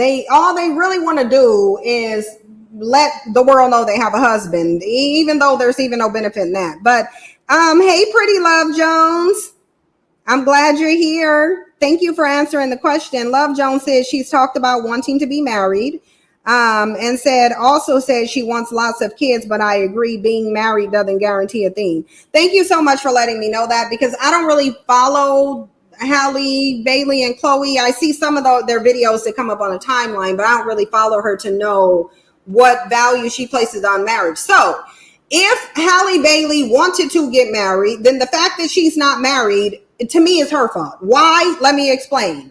Because if a woman wants to be married, she should not produce a child with a man until 100%. After she's married. 100%. If you want a provider, you should not be settling for a man who can't provide. So if Halle Bailey wanted to be married, it's up to her to hold DDG to that expectation.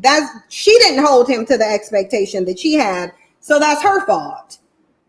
I mean, did DDG say he wanted to be married?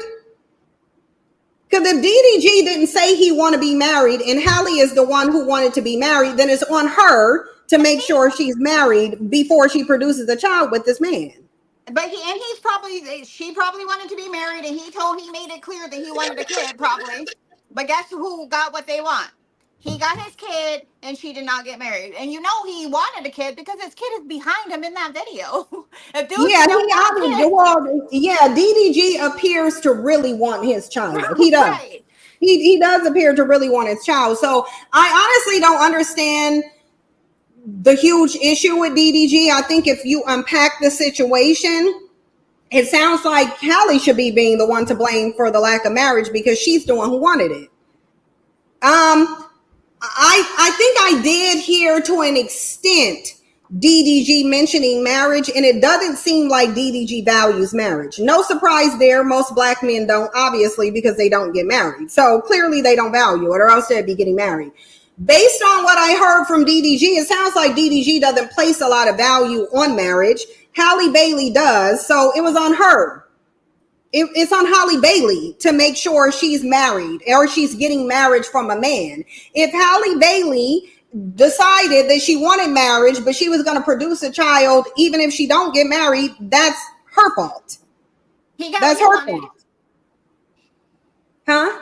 He made sure he got what he wanted, so he did get what he wanted. I think he probably just wanted to be tied to Halle Berry forever, and he got what he wanted. He is tied to her. He wouldn't be tied to her forever through marriage.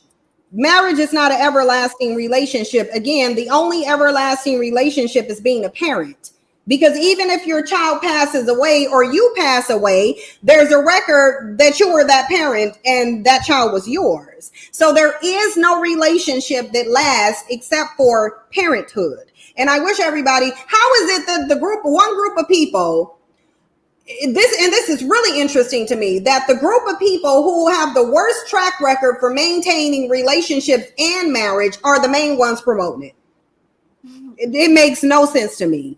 It makes no sense to me how you got this astronomically high divorce rate. What you should be doing rather than promoting marriage is promoting education on how to maintain a functional relationship, because clearly Black people do not know how to do that. So all y'all are doing is suggesting that they be financially irresponsible by tying themselves to a man who has nothing to offer them. Exactly. Love Jones said exactly. An anchor baby is giving "You're my baby mom, I won." I do want to point out that Offset is referring to Cardi B, who is still currently his wife. This is still Offset's wife, yet he's calling her baby mama. So y'all running around placing more value on marriage and the title of a wife than the man that you actually marry. Scrappy refers to his ex-wife as his baby mama. To them, you are their baby mama. You ain't even an ex-wife to them.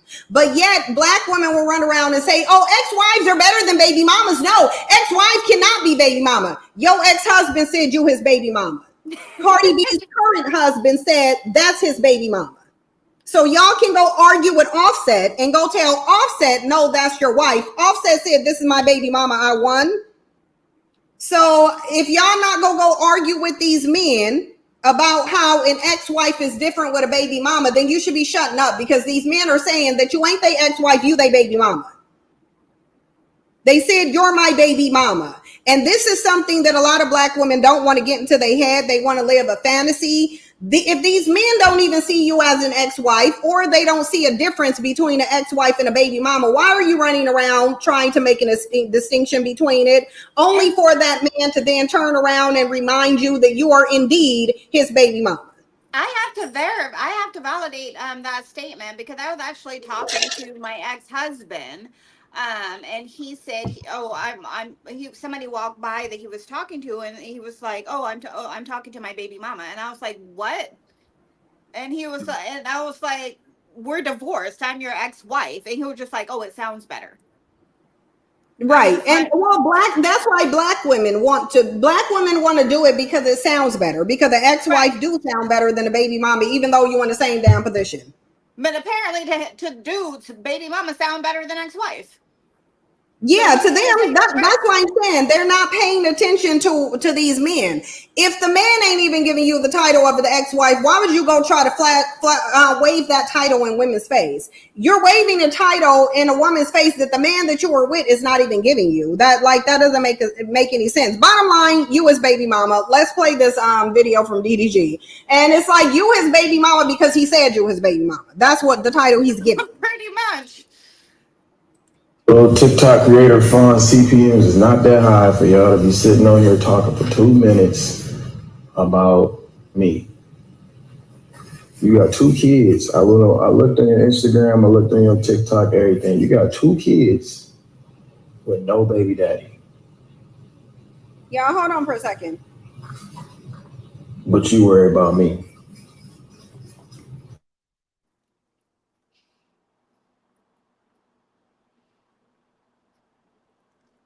I feel like we didn't hear her clap back. Like, you said you were going to play it, but I feel like you didn't do it.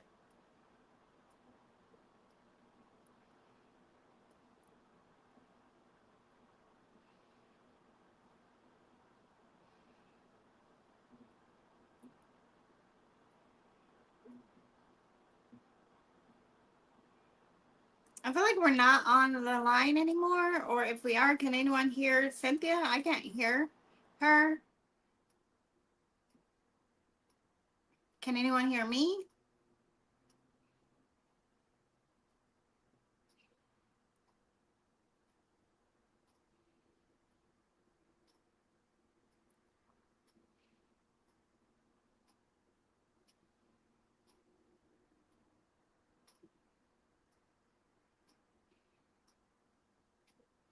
Oh, thank you for saying something. Oh, is she playing it now?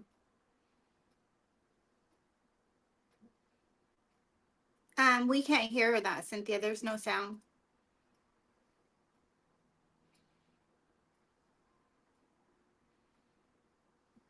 Oh, I thought you guys would still be able to hear the audio even if I was muted. Well, no, ma'am, we couldn't. Yeah, well, because the audio is coming from the computer. So I'm sorry, y'all. I thought that I could mute my side and that y'all would still be able to hear the video. Sorry about that. I've been sitting here playing the video the whole entire time. That's why I'm like, are you doing something? Like, what's happening here? Yeah, no, I was playing the video the whole entire time. I just thought y'all were able to hear it. I was like, let me go on mute so I don't have any background feedback, and apparently y'all weren't able to hear it. So Not at all. I'll stay off mute and I'll play the video again so we can move on, because we got to get into these new Diddy allegations, and I got to get into some bandit terrorism. So let's play this video and then we'll move on. Sorry, y'all. because she got a kid, right? It's funny that you try to use me being a baby mama as an insult when you turned her into a baby mama your damn self.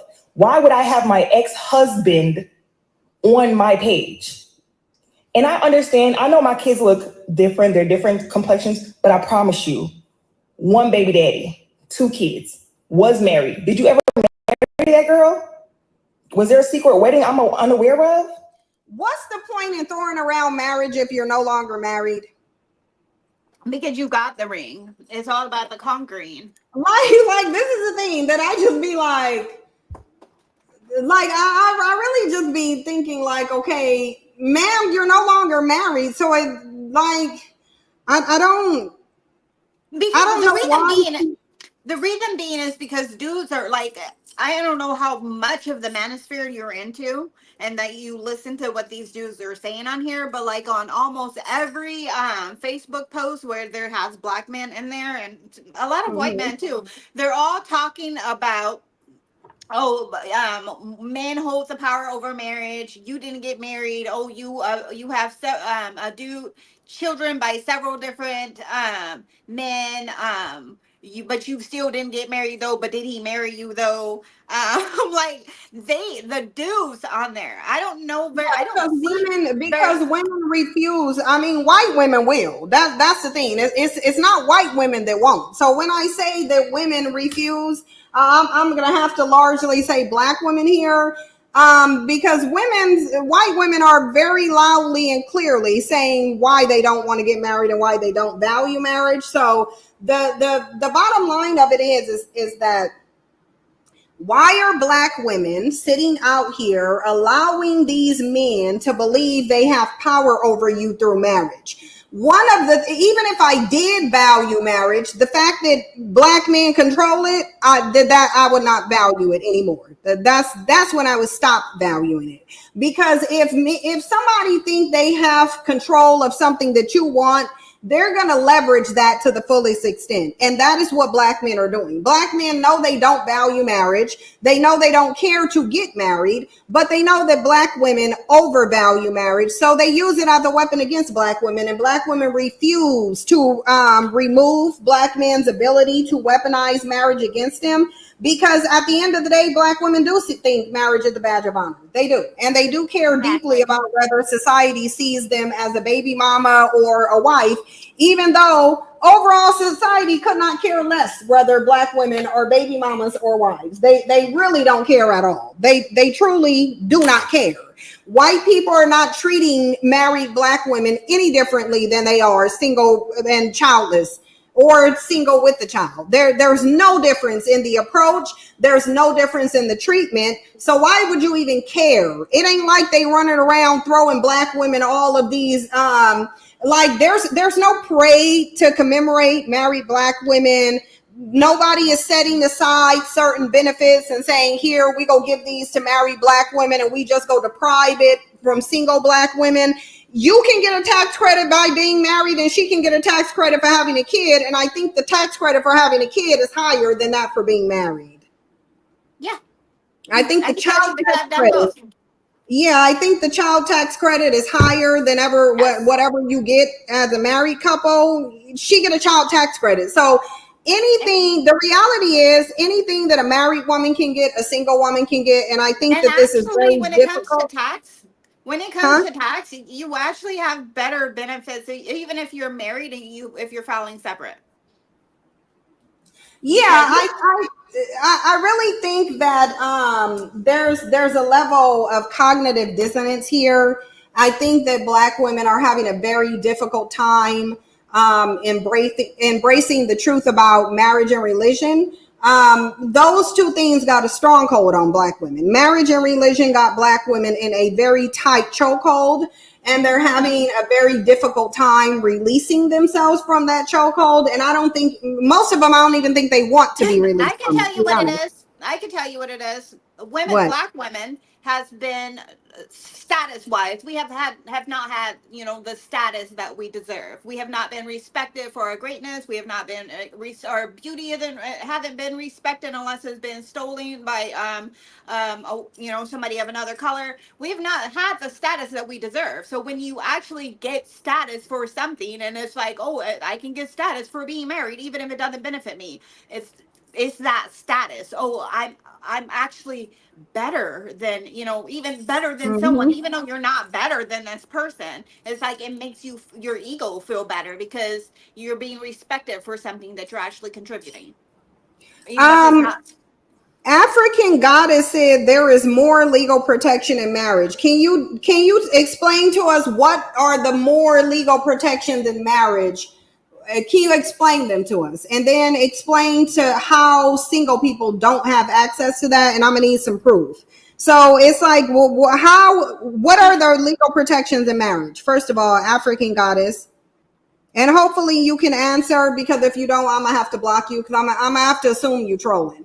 And the only reason why I do this is because I don't like people to come and just say anything because they think it sounds good.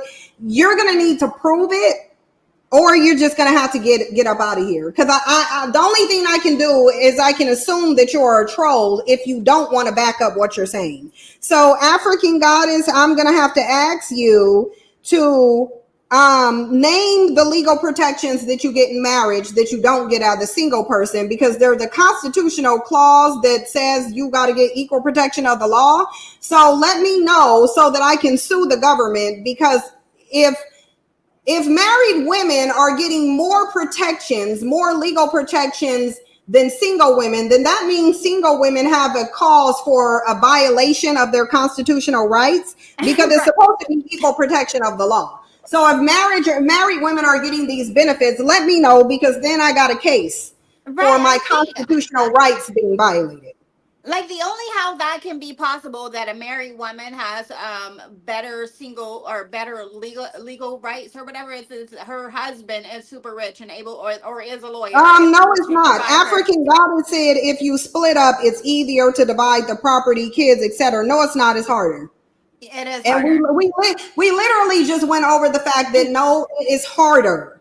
A married woman cannot just take her kids and leave and go get a custody order. A single woman can. So no, what you're talking about is a disadvantage for married women. It is a disadvantage to married women when they want to separate and they have children. It's easier for a single woman. It is much easier for a single woman to end a relationship with a child than it is for a married woman. So what you're saying is not true.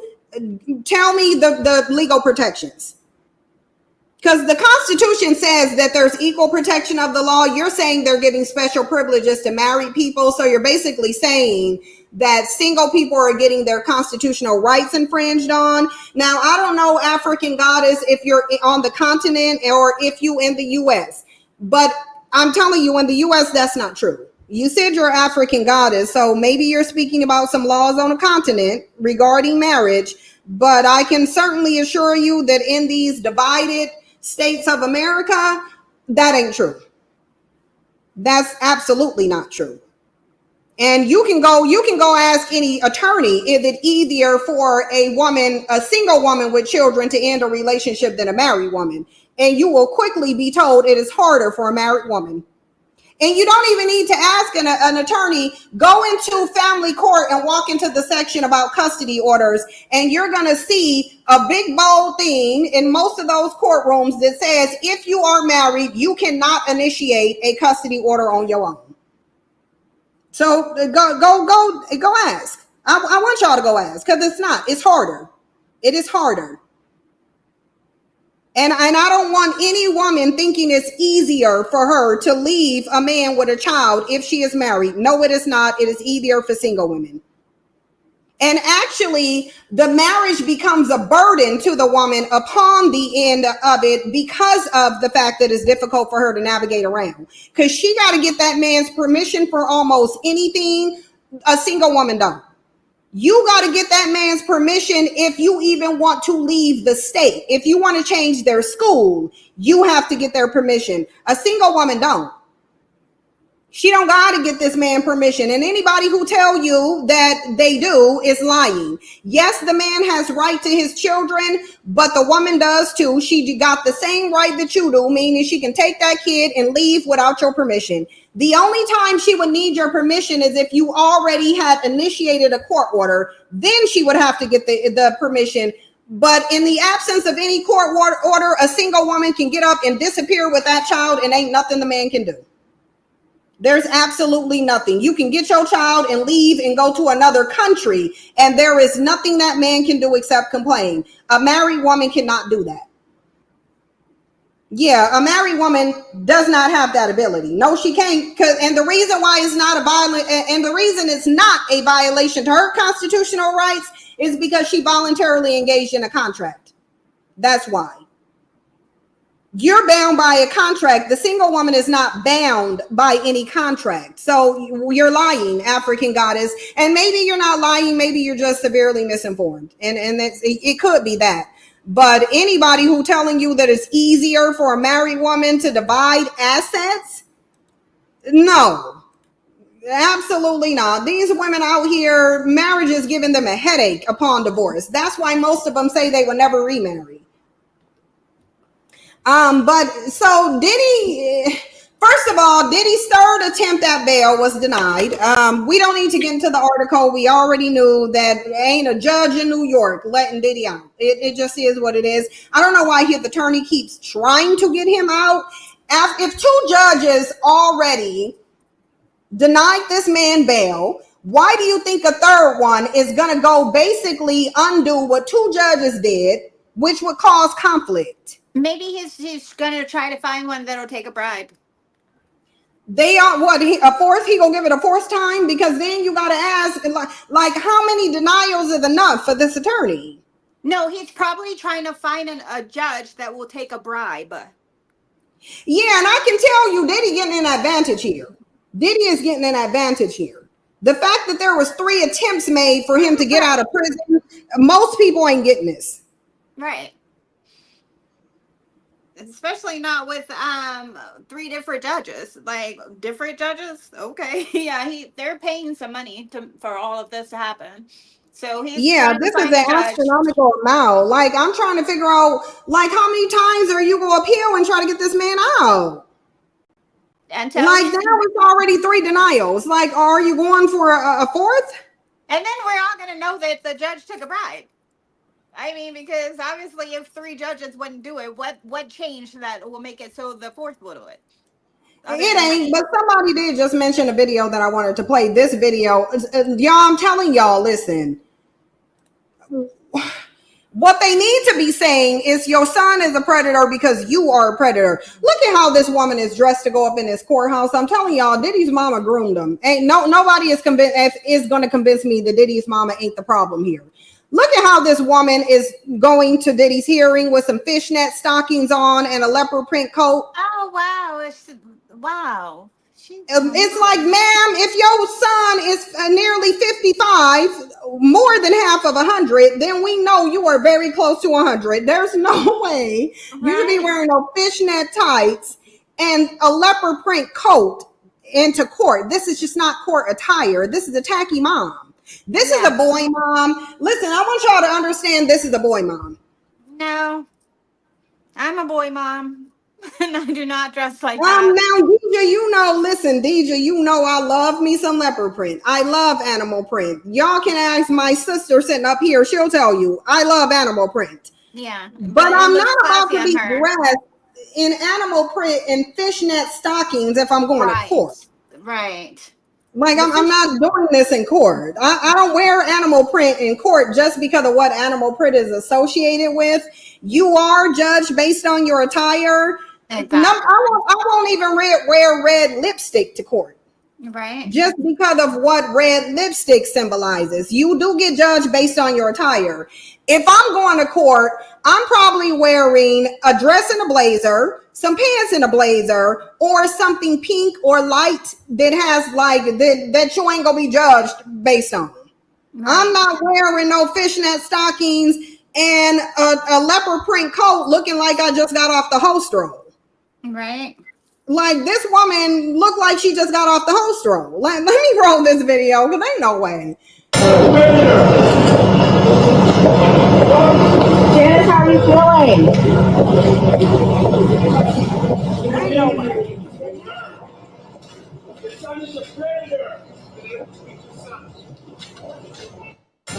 He sounded like a predator too. Yeah, her son ain't the only predator though. Have y'all seen those videos of there's a video of Diddy and his mom, and she looked like she giving him a kiss before she start foreplay with this man. Like anybody, you simply need to watch one video of how she interacted with Diddy to know that she groomed him. Y'all can blame that on Clyde Davis.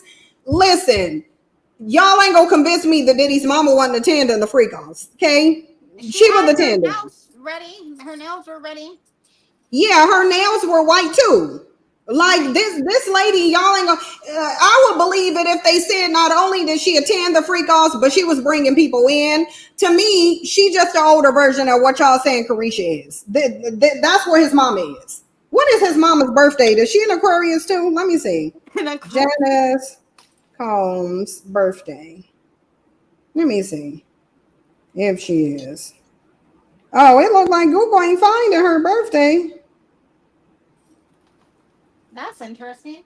Well, I'd be trying to find her too. Yeah, I'm not finding her birthday. That's weird. No, it makes more sense that she would be at the freak offs if she didn't have her birthday on there because dudes like to pretend. Yeah, like this the ain't woman is showing me younger. her birthday. And listen, anybody this age wearing this tacky blonde wig like this let me just shut up. Let me go ahead. I'm not here to drag Diddy's mama, but I really cannot find her birthday, y'all. Yeah, I don't think she would have it on there if she's at the freak offs. It'd make more sense that she wouldn't have it on there if she's at the freak offs. But I mean, she's dressed like that. She's at the freak offs. Yeah. She doesn't want people to know how old she is. Yeah, that's super weird because it's literally not showing Janice Combs, gender female, date of birth, 22nd of December. Oh, she a Capricorn. Wow. And she 83. Wow. Actually, I think her and what's her name? Lotto got the same birthday. 83. Wow, she looked good to be 83. Yeah. It must be all that baby's blood baby drinking. On this small thing, it says that I found one thing that, so it don't necessarily have to be true, but the one thing, okay, it did. It says December 23rd. There was an article from December 23rd, 2020 that says Sean Diddy Combs helped his 80-year-old mother have a birthday she will never forget. So I guess her birthday is in late December. Yeah, so she a Capricorn. Nonetheless, she groomed this man. Ain't nobody is gonna convince me that this lady didn't groom this man. Not after the video I saw. That video was wholly inappropriate. No mother should be kissing her son that way. And no mother should have the look on her face that she had after talking about she was trying to start something. It's like, let's see this video. This video sounds like, yeah, because it's just like, lady, you're doing a little bit too much. Like, I was made to be very uncomfortable by looking at that video from Diddy. Maxita said Capricorns don't claim her. I wouldn't claim her either. If I was a Capricorn, I ain't claiming her. No. Because usually, quite frankly, Capricorn, frankly, that coat looked very cheap. That was a cheaper looking leopard print. I don't think a Capricorn is gonna wear some cheap looking leopard print. Or a cheap looking leg. Yeah, or a cheap looking wig. Capricorns are generally very exuberant and flashy in what they do. They And their want to faces come just looks. across. Y'all ain't even seen Mary J. Blige wear no leopard print that looked that cheap. Right. Like that lady, that's a very cheap grade of leopard print. Like, girl. But anyway, let me get in the link in the bio and get this article so we can read this and I can get this bandit terrorizing so I can move on with all of our lives because I gotta go to Wally World. So I need to get off of here.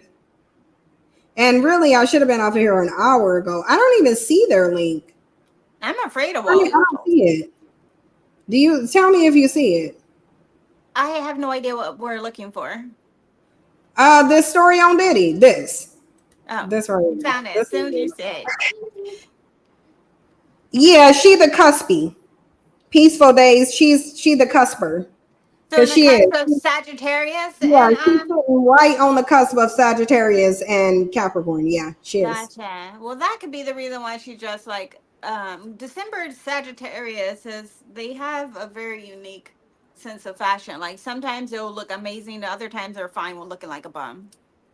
Yeah, I just don't like it. But so it said federal prosecutor fires back at Diddy's attorney in court Thursday, saying he wrongfully accused them of racially profiling. This attorney is a dumb bandit. Like, never get your defense from social media. And it kind of Right. sounds like his attorney is getting his defense from social media. But of racially profiling their famous client in the TMZ documentary, The Downfall of Diddy, the indictment. In our September documentary, Diddy's lawyer, Mark Agnafilo, said the feds were pursuing the criminal case against his client at the takedown. Y'all know 100% for a fact that this man got this sentence here from social media. He wouldn't get it from anywhere else. We've seen it on like way too many Yeah, black news channels. but Yes. he wouldn't get this from nobody would say this except the black community. So he's clearly getting this from social media. There is nobody who's going to make this statement except the black community. So he's sitting here pulling from the dusty sector of social media, black social media, to say they taking down a successful black man. They gave him his success. They could take it away. Ain't nobody trying to take down a successful black man. He's going down anyway. His behavior. So did we not see? So are everybody trying to say the video of him stomping out Cassie just don't exist? This is the example. This is what the only how they should be able to say pulling the black card, because like this is literally pulling the black card. Like This is literally pulling the black card.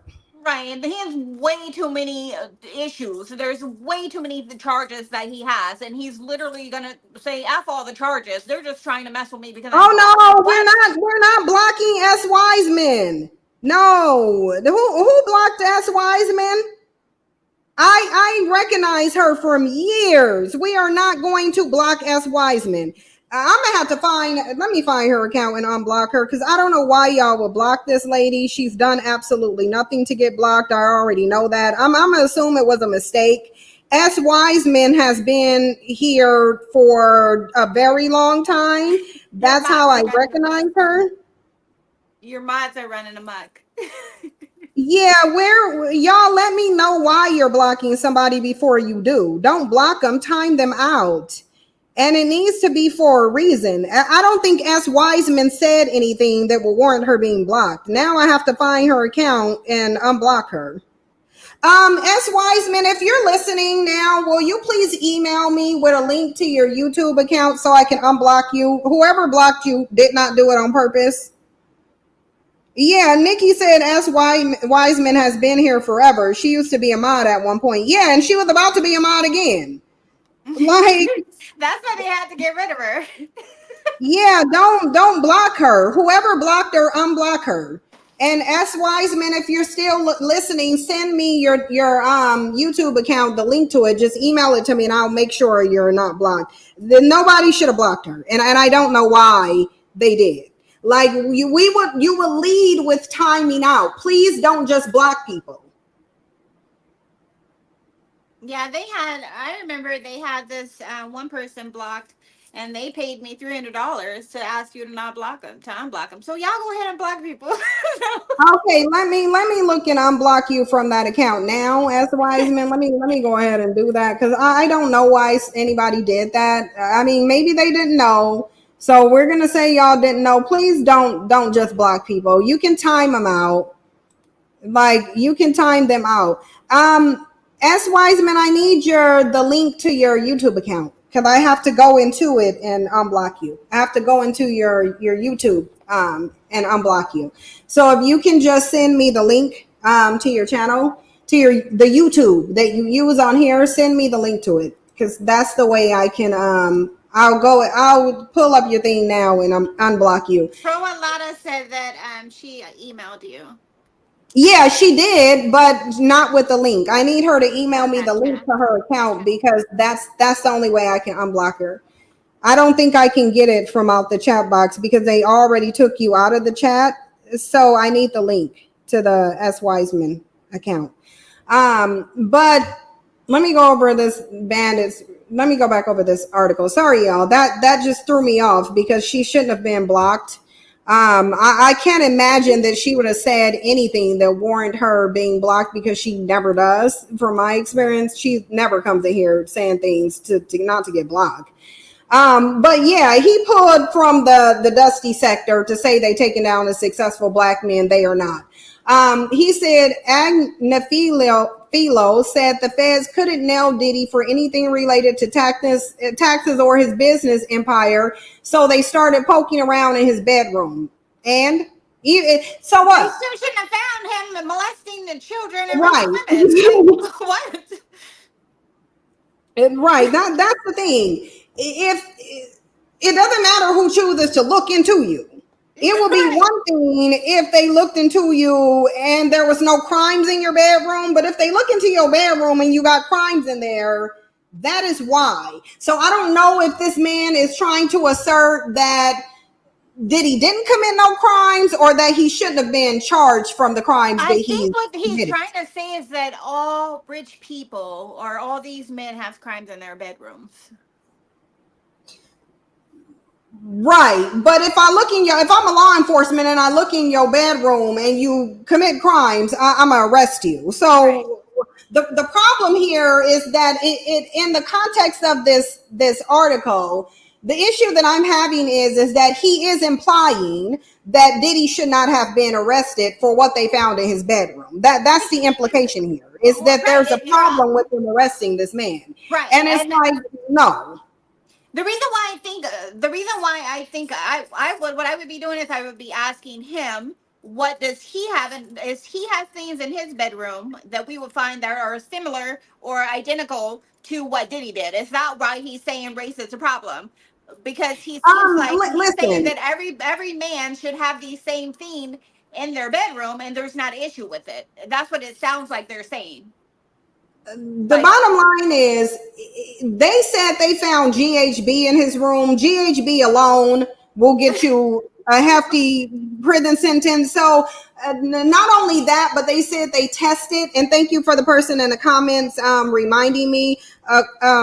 Equestrian chick, somebody else said it though. Yeah, Tanya Reed. Thank you for reminding me. They did. They said the baby oil was tested, and I think they said it tested positively for GHB. So he was putting GHB in the baby oil, so obviously so that he can force the administration on these people. Oh wow! Like this is a bandit ass attorney. I would hope no other celebrities hire him to represent him because this is trash. They're going to say the feds charged Diddy with racketeering, conspiracy, sex trafficking by force, fraud or coercion, and transportation to engage in prostitution. So you want him to be out of jail because they looked into his bedroom and this is what they found and this is your argument?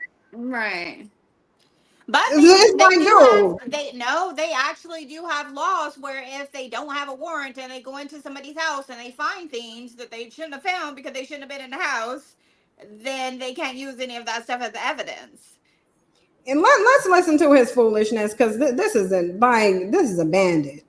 This is the type of indictment you would expect from someone in the mafia. I don't know that I could keep him off the stand. He is very eager to tell his story. They're going to show that video over and over and Tell over us about that. what happens to women that won't change their stories. His reputation is over. The United States government, they start making this case as a takedown of a successful black man. TMZ presents the downfall of Diddy, the indictment. TMZ simply want to make money off of a salacious story. Exactly. Bottom line is, it says in Manhattan federal court Thursday, federal prosecutors labor Agnifilios complaints as baseless when he accused the government of engaging in a racist prosecution. So this bandit-ass attorney is saying that there's no evidence that he committed a crime. This is where I check out of this story. I'm not gonna do this. Like I'm not going. I won't entertain it no more. I'm just not going to entertain it no more. So are they Because this sounds retarded. Like, is he trying to say that the evidence was planted, or it's if he's saying they're baseless claims, he's saying there is no evidence. He's saying there's no merit basically he's saying there was no reason for them to arrest Diddy. Wow, okay. That's what it means when you say the allegations are baseless. He's saying they lack any type of merit. They're not true. They shouldn't be considered. They're false. There's nothing to substantiate them. And we already know he a damn lie. So anyway, bandits don't take a break from terrorizing. I wanted y'all to know that. In this case, this is a bandit and a black male worshiper. And basically a black male worshiper really is the female equivalent of a bandit. They generally possess the same mentality as the bandits that they worship. So that's the situation you got here. Let's roll the clip. These allegations have landed a Houston couple behind bars. You know, the 5-month-old victim was allegedly brain dead when she was hospitalized late last month, and investigators say she died last week. ABC 13's Alex Bazarjian is live in the medical center with this awful story. Alex. Well, Erica, the couple has no prior criminal history or past run-ins with Child Protective Services. But what investigators find so disturbing about the allegations here is that even if somehow these injuries were inflicted accidentally, the couple is accused of just waiting, watching this little girl get worse. And when they finally did bring her to the hospital, it was too late. Jasmine and Ellison, please stand up. A mother in court for the part she allegedly played in the heart-sinking death of her baby girl, Janae Smith. The abuse was found to have occurred over a 4-day period, or the most recent abuse, in which the child was in the care and custody of both this defendant and the child's father. Janae's final days, described by the Harris County Sheriff's Office as, quote, a horrific weekend that began on September 26th. During that time, it's alleged that Janae's father, identified in court records as Glenn Smith, was abusing the child, and Jasmine Ellison, her mom, failed to take action. This all happening inside their North Harris County home on Plumwood Drive. Investigators say Janae was partially paralyzed and throwing up blood, yet Ellison and Smith waited until September 29th to call 911. The child was found with multiple serious injuries, including swelling and bleeding on the brain, no brain activity at the time of admission, blood coming out of her mouth, broken ribs, healed broken ribs. The child was assessed at the Texas Medical Center where... No. A 5-month-old. This is demonic on a level that I'll read it. I'll read it because I'm not about to listen to that. Not with a 5-month-old baby. The bottom line is this is two bandits here. I want y'all to understand that black male worshipers do not protect children. They do not care about children. If a child happens to come in between them and their worship of whatever man, they have no problem causing that child harm, because at the end of the day, the child is seen as an accessory of the relationship, but quite frankly, not needed. So especially not a female in the eyes of a black male worshiper. Black male worshipers do not like women. They don't like females. So if they have a female child, they're not going to look at that child as any benefit. Black women are very male identified. They do believe in it being an honor to birth males. Why, I do not know, beyond worship, because it really ain't. In fact, all of the negative experiences in pregnancy increases when you carry a male. But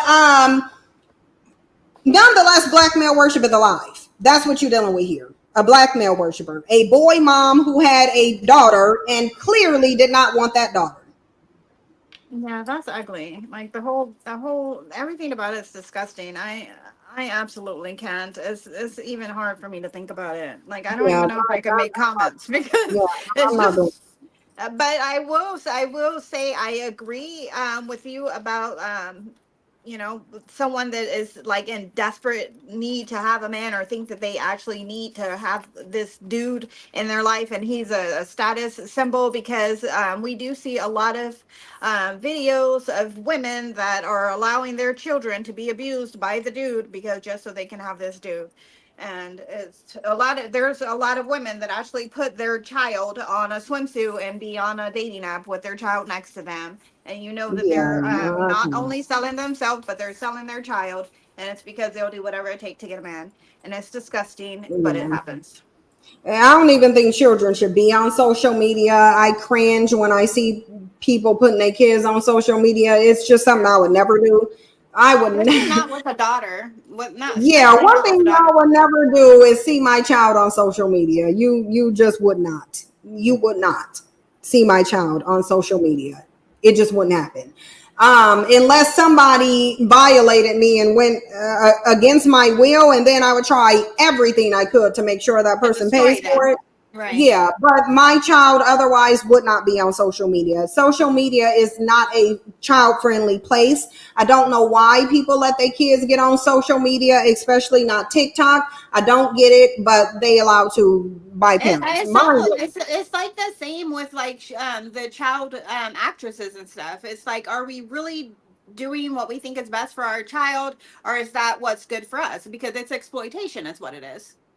It is. They're simply not prepared to be in those environments. They're not. Definitely not the cesspool that is social media.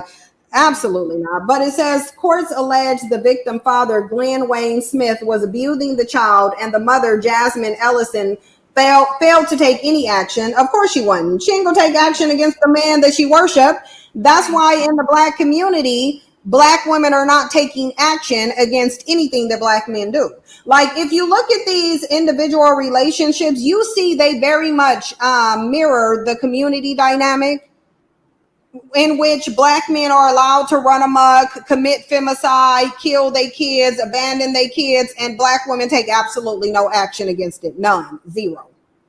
There is nothing that black women do to counter what black men do. Talking is not action. Talking is words that don't nobody care about, because often the talking doesn't match the behavior. Like, for example, women saying they want to be married and they want a provider, but they're marrying men who are broke. Or women saying they want to have kids within marriage and then they're having a kid outside of it because they didn't check to see whether the man valued marriage. They just assumed that he did. Right. Like, and I feel like that's what black women are doing. Black women are assuming that black men value marriage to the extent that they do, even though black men are verbally saying that they don't. They're literally saying and showing you, and then black women are choosing to believe what they want to believe. It says after authorities questioned both parents, they determined their statements were inconsistent with the injuries the child had. This led to their arrest and being charged. The mother's attorney claims the mother did seek medical care for the child, but was told to bring her back if her condition worsened. She went on to allege the child's state got worse while she was working. They should have proof of that. They should have proof of that. I mean, because if you take your child to a hospital, yeah, she could prove if she did.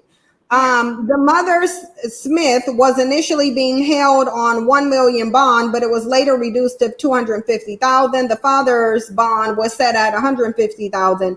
The good thing is bandits are broke, so they can't come up with Wait, so he allegedly assaulted the baby and caused the baby's death. She didn't take the kid to the doctor, so she get 250,000 bond, which was lowered to that from $1 million, and he get 150,000. Like, make it make sense. Yeah, but ain't 10% of 150,000? Ain't that 15,000? Yeah, 1,500. Yeah, 15,000. But like, Yeah. why? So I guarantee you, this bandit, they probably setting it at this because they know even if they set it at 100,000, even if they set it at 10,000, most black people ain't gonna be able to come up with that bail money. But why is hers more than his though? And he's the one who did the crime. Yeah, I don't know either. Probably because record.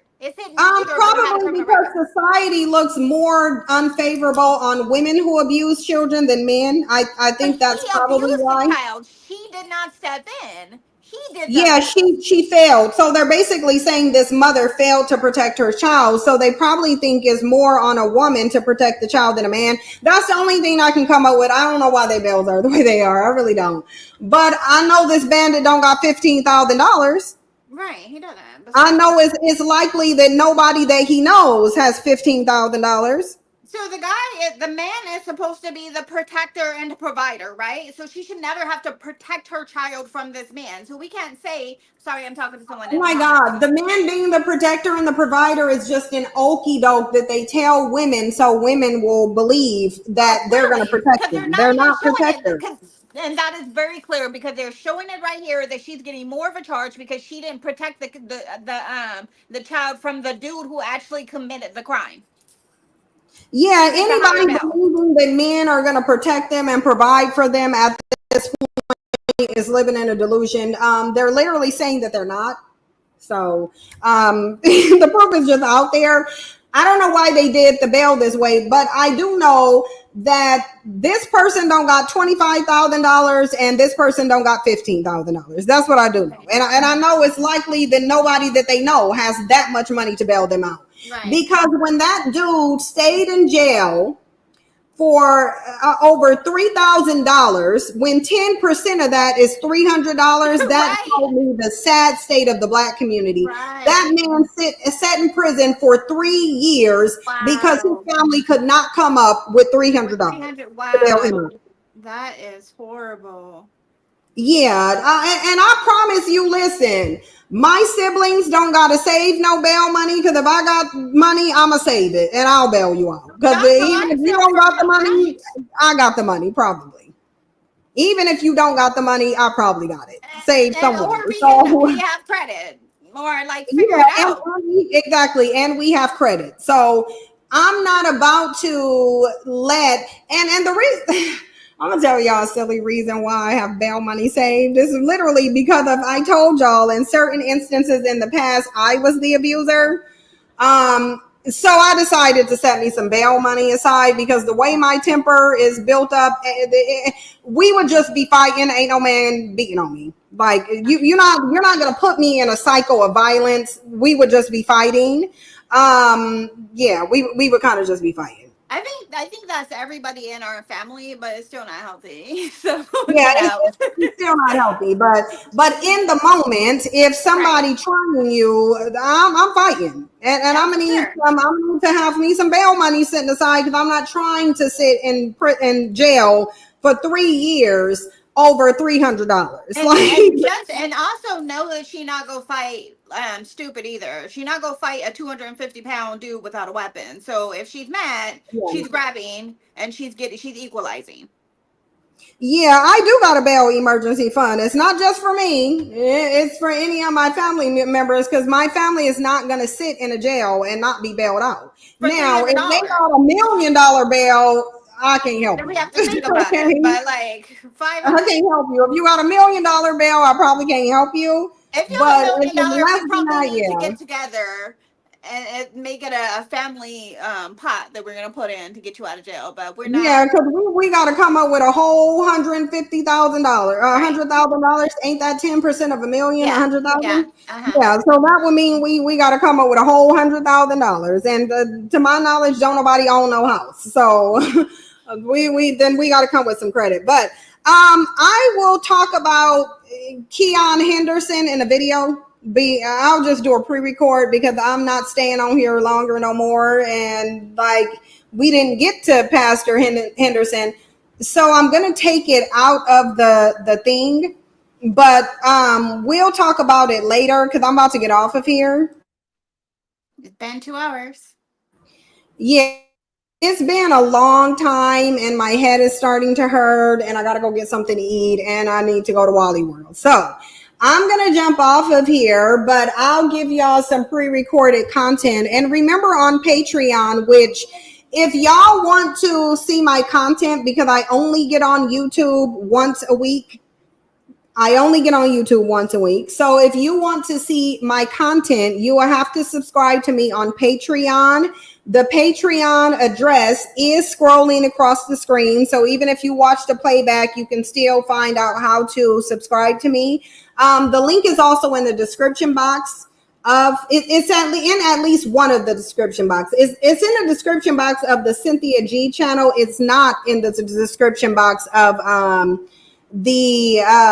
forgot what the other one is called. Anyway, and that's because I don't be using it. But either way, it's still scrolling across the screen on both channels, but it's in the description box of the Cynthia G channel. So if you want to see my content, you can subscribe to me on Patreon. This live stream after 2 days will be on Patreon. So even people who have the link, you still won't be able to see it because they'll be on Patreon. So it's going to go on Patreon, basically.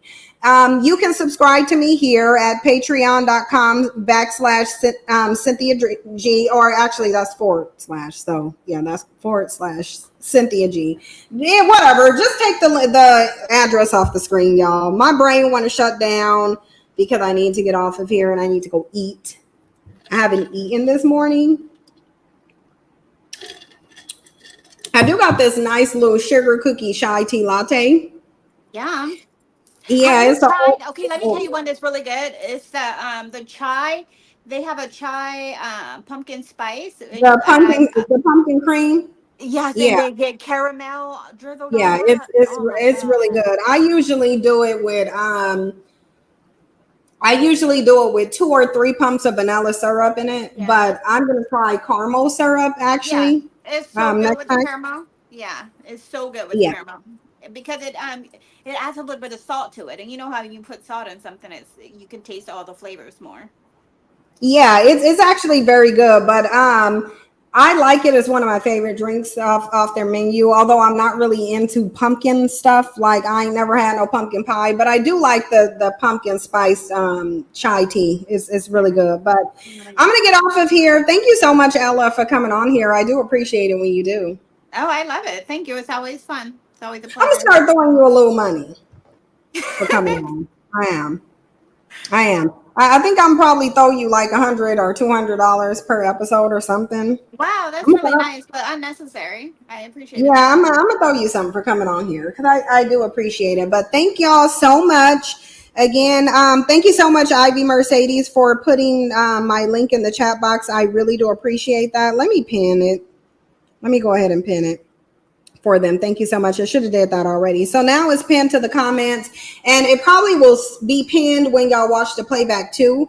But yeah, I'm gonna jump off of here and I'll do a pre-recorded video about Pastor Henderson because no, I don't even know why y'all still fooling around with these pastors, but y'all are. So I did. Remember my ex to the pastor. Yeah, so I'm not not to discuss. I can tell you why. I'm not about to play with these pastors. They too money hungry. They're out for money, and that's really all they're out for. I see that Xtina left though. Yeah, a long time ago. I don't know why.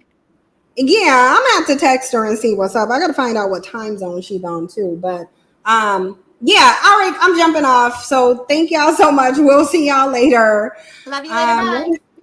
Bye. Bye.